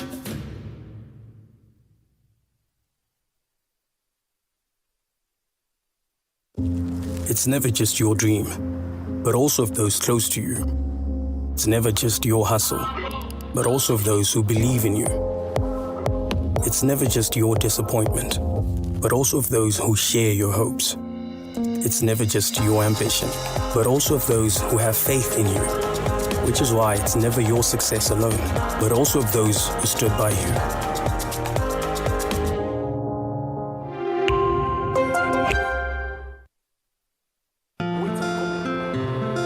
Running my business on my own, trying my best to get it to the next level, but I really need some help to get ahead.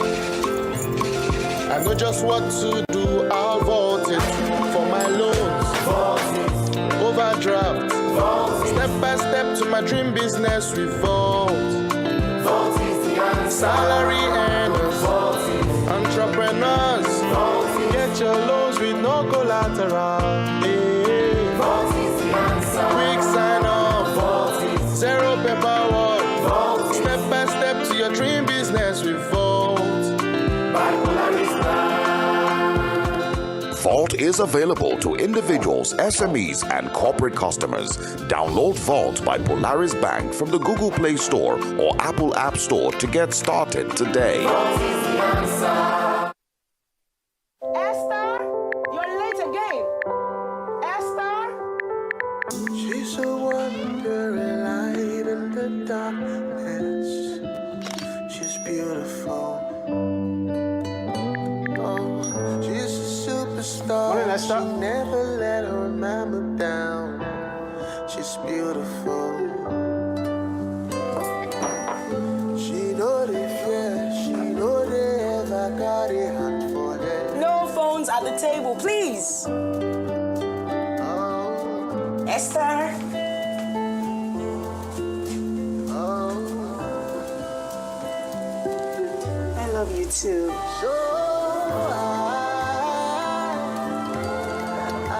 Got everything? Don't forget I'll pick you at 4.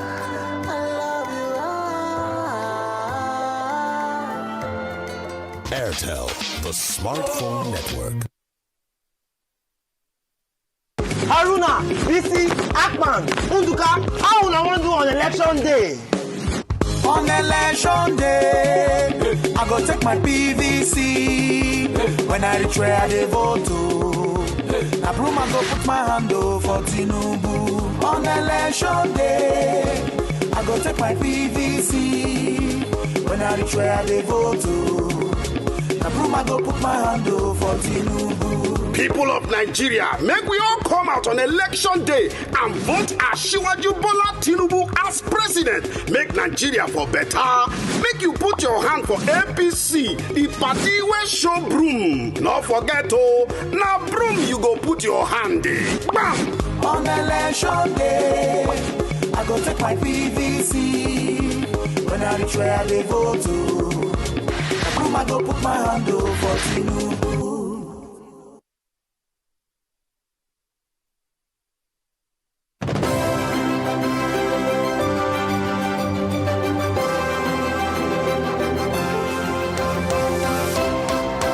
What an amazing decade it's been. I think for me, what makes it even so exciting is that it's been built on the blocks of telling not just African stories, but authentic African stories that resonate with you as an African at home. I think having been at the forefront of telling some of those big stories from the south side of the continent for me has not only been enriching for me as a journalist, but it's also been a moment where you're able to take the story to the people. I think for me, the Oscar Pistorius trial, bringing it blow by blow to our viewers on the platform, has been one of those big moments for me as a journalist here on Arise. And we say, here's to many more 10 years. Happy birthday.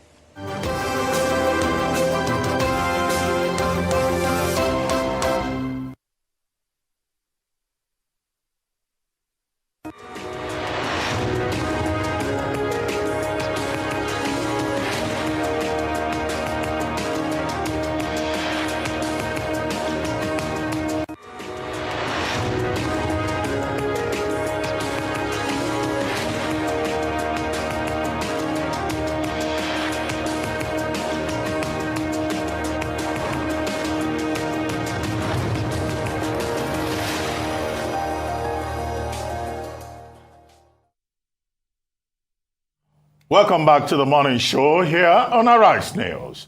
Joining us now is Ojinika Ojiokwe with stories trending around the world. Hello, Jinx. Valentine. It's Valentine's Maybe I should Day. add Valentine to your name. I'll be your Valentine. I'll be your Valentine. Be my Valentine. Happy Valentine's Happy Valentine's. We love on Arise News. Happy Valentine's. But you guys are not representing. We got the memo. No, I have a touch of red. I'll agree with you. Okay, so Yes, you're by yes, yourself now. I Well, all right. Rufai, we'll talk after the show. Yes. Okay. Well, good morning to you viewers and happy Valentine's Day. Here are some of the stories that are trending Even your across the globe. lipstick is compliant. I just noticed that. Allow me do my show. Will you allow me do my show? All right.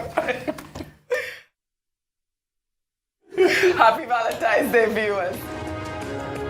In the United States, the White House on Monday defended the shootdowns of 3 unidentified objects in as many days, even as it acknowledged that officials had no indication the objects were intended for surveillance in the same manner as the high-altitude Chinese balloon that traversed American airspace earlier this month.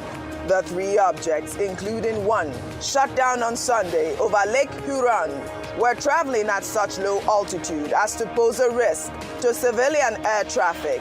White House officials, however, ruled out that the objects had any connection to extraterrestrial activity. In Nigeria, President Muhammadu Buhari on Monday unveiled a wide-range assortment of operational assets acquired to strategically improve on the operational capabilities of the police force, particularly in crowd control and anti-riot operations, which includes a total of 127 operational vehicles. Buhari at the unveiling ceremony urged service chiefs and leadership of the Nigeria Police Force to provide adequate security in ensuring peaceful conduct of the 2023 general election, warning that the global community has high expectations in the country's security ahead of the polls. Then, the Lagos State government on Monday ordered a coroner's inquest to determine the cause of death in the case of the late Whitney Adedinron, a 12-year-old student of Chrisland Schools who died on Thursday, February 9th. The Lagos State Attorney General and Commissioner for Justice gave the directive in a statement, noting that thorough investigation will be carried out to ascertain the cause of her death. Under sports, the Turkish Sports Federation on Monday announced the death of one of its basketball players, Nile Erdogan, who was found dead in rubble following last week's devastating earthquake that tore through the southwest part of the country. The 30-year-old, who played for Turkish Super League side Chankaya University, had reportedly gone to visit her grandmother in Malatya when the devastating earthquake struck, collapsing the apartment block where her grandmother lived. Erdogan's grandmother was also found dead in rubble as search and rescue continues in hundreds of Turkish and northern Syrian settlements in the hopes of finding more people. Finally, under lifestyle, Uche Aigbe, the presiding pastor of the House on the Rock Church in Abuja, who caused a stir on Sunday after he climbed the pulpit with an AK-47 rifle, was arrested on Monday by the Federal Capital Territory Police Command. The FCT police spokesperson said the pastor was arrested because his message and demonstrations were considered inciting by various media outlets and social media users. While discreet investigation has commenced, the police urged members of the public to shun the utterances and actions of the pastor that they say is in breach of extant laws that prohibits civilian possession of AK-47 rifles. God is not a magician. God is not a diviner. Yes, he knows everything from the past to the future, but he does not use your past to manipulate you. That is why we need to carry our guns and defend our faith. Yeah, this video has been trending, and obviously that's why he got arrested. Like I said in my headline, it is illegal to carry AK-47 rifles. He's been arrested, and right now he is detained, and he's still under custody. But I mean, I don't understand what was going on with him. Apparently, he got that rifle from an inspector, a police inspector, who actually was asleep while this whole thing was going on, Dr. Abati. What do you make of this story? Well, the law says for you to carry a gun, you have to get a gun permit from the police, the appropriate authorities.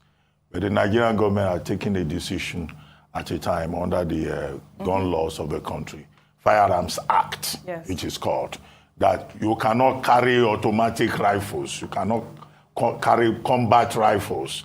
So carrying such a rifle and not having a license to it, I think that is the issue. Being in possession of an AK-47, not having the license to it, will be the issue that the security agencies will be looking at. And it's important that they have invited him for questioning. But even the message that he was putting across, he said, we must carry our guns to defend our faith. How? That's what he said in that video. Does it mean so must you carry guns to be able to defend your Christianity? So because the statement that the church put out said, Pastor Aigbe, that's his name, is using the gun to illustrate. But to go to the extent of using guns, rifles, to illustrate a point in the Bible, I think that's quite extreme. I mean, these are people who preach that Jesus died on the cross, as we all know, and that God has taken away all our sins by sacrificing himself. And yet you find these latter-day pastors, they not only now carry guns, they also use sirens. They go about with bodyguards. And look at how he's carrying that gun in what looks like a menacing manner. We just know, we've been told that it was not loaded. But the security agencies will do their work. Second, if indeed he took it from a policeman who is part of his security team, where that policeman is a breach. He's not supposed to hand over his rifle to somebody who is not a uniformed member of the Nigerian police. It's a gross act of indiscipline. And that particular police officer or security officer may lose his job in the process. Now, I've seen some comments that people have been making that, okay, the state authorities are getting excited, arresting a pastor because he's carrying AK-47. Now, what have they done about the bandits using AK-47 like walking sticks all over the country under the name of, pursuing some daredevil, agenda against the Nigerian state? That the energy that they have put into the arrest of this pastor, we would also like to see them put the same energy into arresting those bandits who even brandish their AK-47 on television and boast that there's nothing that the Nigerian state can do against them. But however, that's no justification. If you break the law, you cannot offer the defense that after all, this other person did the same thing. No, the law does not operate like that.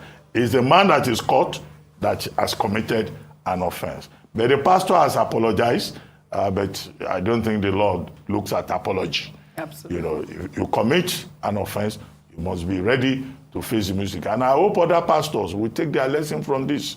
Nobody should go about carrying guns in the name of preaching the Bible. Name of illustration. Rufai. It was very, very terrible judgment. It was in poor taste, and this is very sad for the church. Yeah. So sad. And he has to face the full wrath of the law. There is no how he's going to put himself out of this. Yes, he wanted to make a point. He wanted to illustrate, not to the extent of going to carry guns from somebody and trying to illustrate and bringing the gun on the pulpit. That's even spiritually wrong in the first place. What were you trying to do in the church? And I'm sure the church will speak to him. He's going to face the penalty for this. And it's also, a message out there to all those people that think they want to illustrate in the name of catching attention and things like that. They should be careful, because you are just one step away from breaking the law of the land. And this was uncalled for. If you wanted to preach about how we needed to defend our faith, there are many other things at which you can do. There are many other ways of illustrating, not carrying live weapons on stage because you want to prove a point. What got over him? This is very, very sad and highly condemnable. Anyway, the church has put a statement out there, and it was along the lines of what you said, Dr. Abati. I think Ayo too, we had talked about this before. I think the church will be able to set up their own internal mechanisms to watch him and be able to do the needful. But I know he too will have a feel of the repercussion, which Absolutely. is sad. They would discipline him internally. Yeah. I don't know what he was thinking. It's quite like Rufai mentioned, poor judgment on his, I think his zeal overtook a good reason, unfortunately. That's Pastor Uche Aibe of a popular church in Abuja. And I'll just speak from the point of the church's response. I must applaud them for responding very quickly to this. And unlike in other areas where they'll try to shield or lie or cover up, they mentioned that yes, he did this and was poor judgment on his part, and that they condemned any form or semblance to violence. Commend them for that. And they also mentioned that they were going to cooperate with security services to ensure that they followed the complete process. Also, the inspector whose rifle he was holding is Inspector Musa Audu. They said is also going to face orderly room trial. Yes. So the police is also not taking this lightly. And this is important because we see policemen who protect private citizens. And sometimes you see pictures where they are posing with the policemen's guns, and Nigerians perhaps do not understand the gravity of what they are doing. It's quite unfortunate he's caught in this, and like Doctor said, he's apologized and owned up to the fact that he was wrong, but it wouldn't suffice. He would still have to be, in this case, used as an example for being, using a rifle on stage, whether on stage, on the ground, anywhere. Very wrong. Well, all right, let's continue what's trending. Discussing an audio clip that went viral over the weekend, recorded by yet-to-be-identified persons. In the 11-minute audio clip, residents in Gbara, in the Etiosa local government area of Lagos State, were threatened to vote for the All Progressives Congress or risk eviction from the community. The spokesperson of the Lagos State Police Command, Benjamin Hundeyin, on Sunday confirmed that the police were carrying out a forensic analysis on the audio to identify those behind it. Let's take a listen to a short clip of the audio before we come back for a discussion. What you are going to do, because I know that some of you may not be voting here, but you'll be voting in different other places. For you to continue to do business here, we must see who you voted for. We must see it, yo. We must see it. And when you are voting, you have your phone. You can snap the party you voted for. It is secret ballot. You collect you do your bimodal, you take your card, you vote. When you vote, snap what you where you voted for. If we did not see APC there, you are in trouble. We will fight. Tell your daughter to snap it for you. Yes. I don't know, but what we are saying, this is not a threat. Let me tell you, it's not a threat, so we are telling you the facts. If you think you want to do your own way, do it. We are not agreeing with you. It's not a threat. So wherever you are doing your business, you are able to feed your family, your wife, and send your children to school. Whatever they do in that place, you have to do it. Because if those people did not accommodate, you won't be able to stay there and be doing your business. And that's what we are telling you. If you want to continue to do your business here and do it peacefully, harmoniously, and take the gains to your states, do what we want to do. Do what we have asked you to do. Go to the party that we have been going. Unlike before, we do go and beg. Please, please, please, we are not begging this time around. Well, I had a chat with a police spokesperson, and he said that there'll be more details for the story later on in the day. But I mean, this is what is going on here. I cannot understand. If this man says that was not a threat to those people, I don't know what it is. Of course it is a threat. And the police, I don't know what details the police claim that they are coming forward with. Forensic analysis of the audio. Which forensic analysis? Look, some of these spokespersons, what's his name again? Benjamin Hundeyin. Yes. Look, when they come to the public, let them at least, say something that will be believable. The community in the audio has already been identified as a Igbala community in Etiosa local government. The policemen in Lagos State saying they don't know where that community is. Two persons spoke in that audio. That was 11 minutes, 34 seconds. A man who is described as the Baale, the traditional ruler of the area, and another man referred to as SHG, who was mandated by the Baale to complete the statement. So, I'm not a policeman, but I think common sense will suggest that that community haven't been identified, the persons haven't been identified. Why is the police wasting time? They should have gone to that community to go and pick up the leadership of the community to start with. But the problem we have here, and we've made this argument again and again, that the Electoral Act 2022, everyone praised it as a major breakthrough. Absolutely. But the problem is that the security agencies are not enforcing that act. And INEC is unable to enforce it because INEC says it is already overstretched, which is why the INEC is asking for an election tribunal that can deal with electoral offenses, as has been recommended, by panels and by other commentators on the subject. If you look at Section 93 of the Electoral Act 2022, it forbids violence in any shape. Has anybody been arrested in all the cases of violence that we have seen? The security agencies are nowhere to be found. Section 128 of the same Electoral Act talks about undue influence. You cannot threaten people, you cannot influence people. So the evidence in this video is that those two sections have been violated, and there are penalties. There are penalties in the law for those two offenses. Now, in that same audio, the people are saying, if you don't vote for our party, that party has not been identified. You cannot do business in this community, and that you will live with the consequences. They are even advising people to take phones to the polling booths. Yes. I hope INEC is aware And that INEC will make sure that nobody takes phone to polling booths to be taking pictures, to go and show community leaders who are threatening violence. And then on top of it all, the SSG man said they were mandated to come and tell members of their community that this is how they must vote. And the Baale said, look, don't jeopardize his future and the future of his children. No. Yes. So there's selfish interest there.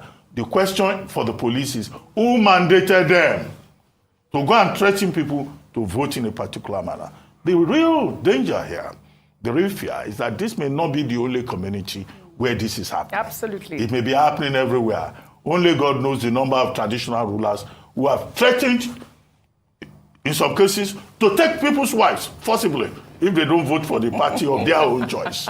That's not democracy. That's feudality. All right, we've been talking, and I'm going to take two stories before I come to you so we can discuss all. We've been talking about, you mentioned voters cannot be induced. I've been getting videos, if you can pull those videos up, of, the APC sharing all of these, I don't know what to call them, souvenirs on social media. And here is one Taylor who actually said that I will take this, but I will not vote the APC. And then there's another one with the wine here. I mean, I don't know what to call this if this is not inducement. Well, in the meantime, the presidential campaign of the All Progressives Congress held its rally at the Gombe Township Stadium on Monday, where the party's flag bearer, Bola Ahmed Tinubu, told supporters that if given the opportunity to lead the country, the people of the state will witness development in such a way that would make the Gombe state one of the richest in the country, and urged them to vote for the APC at both the federal and state levels.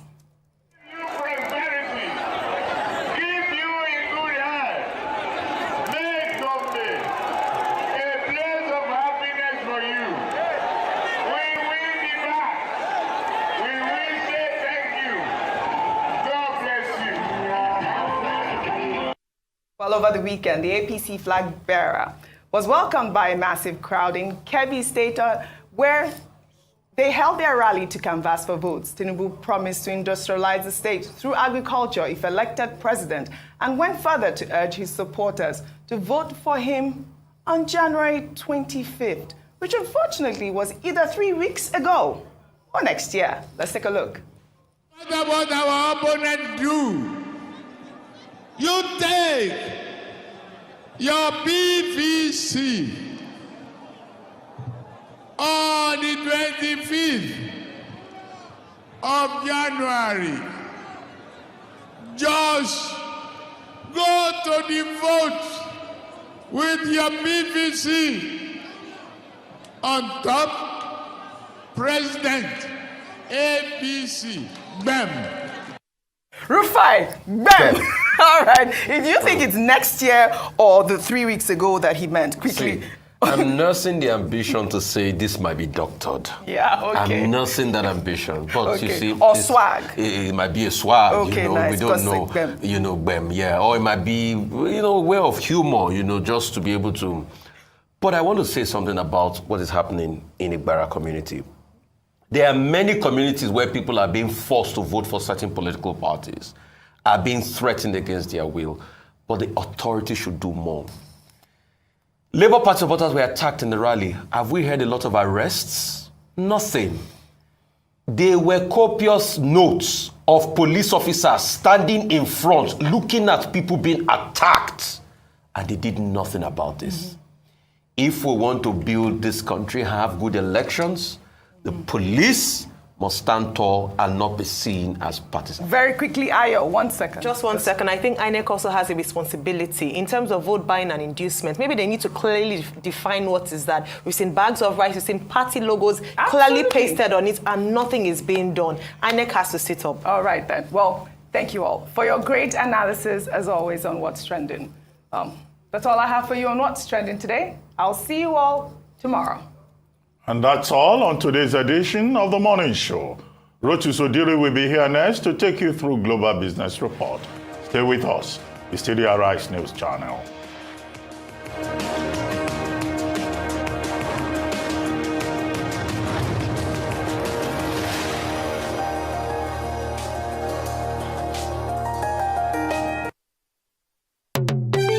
Are you a dealer in cars, jewelry, precious metals, and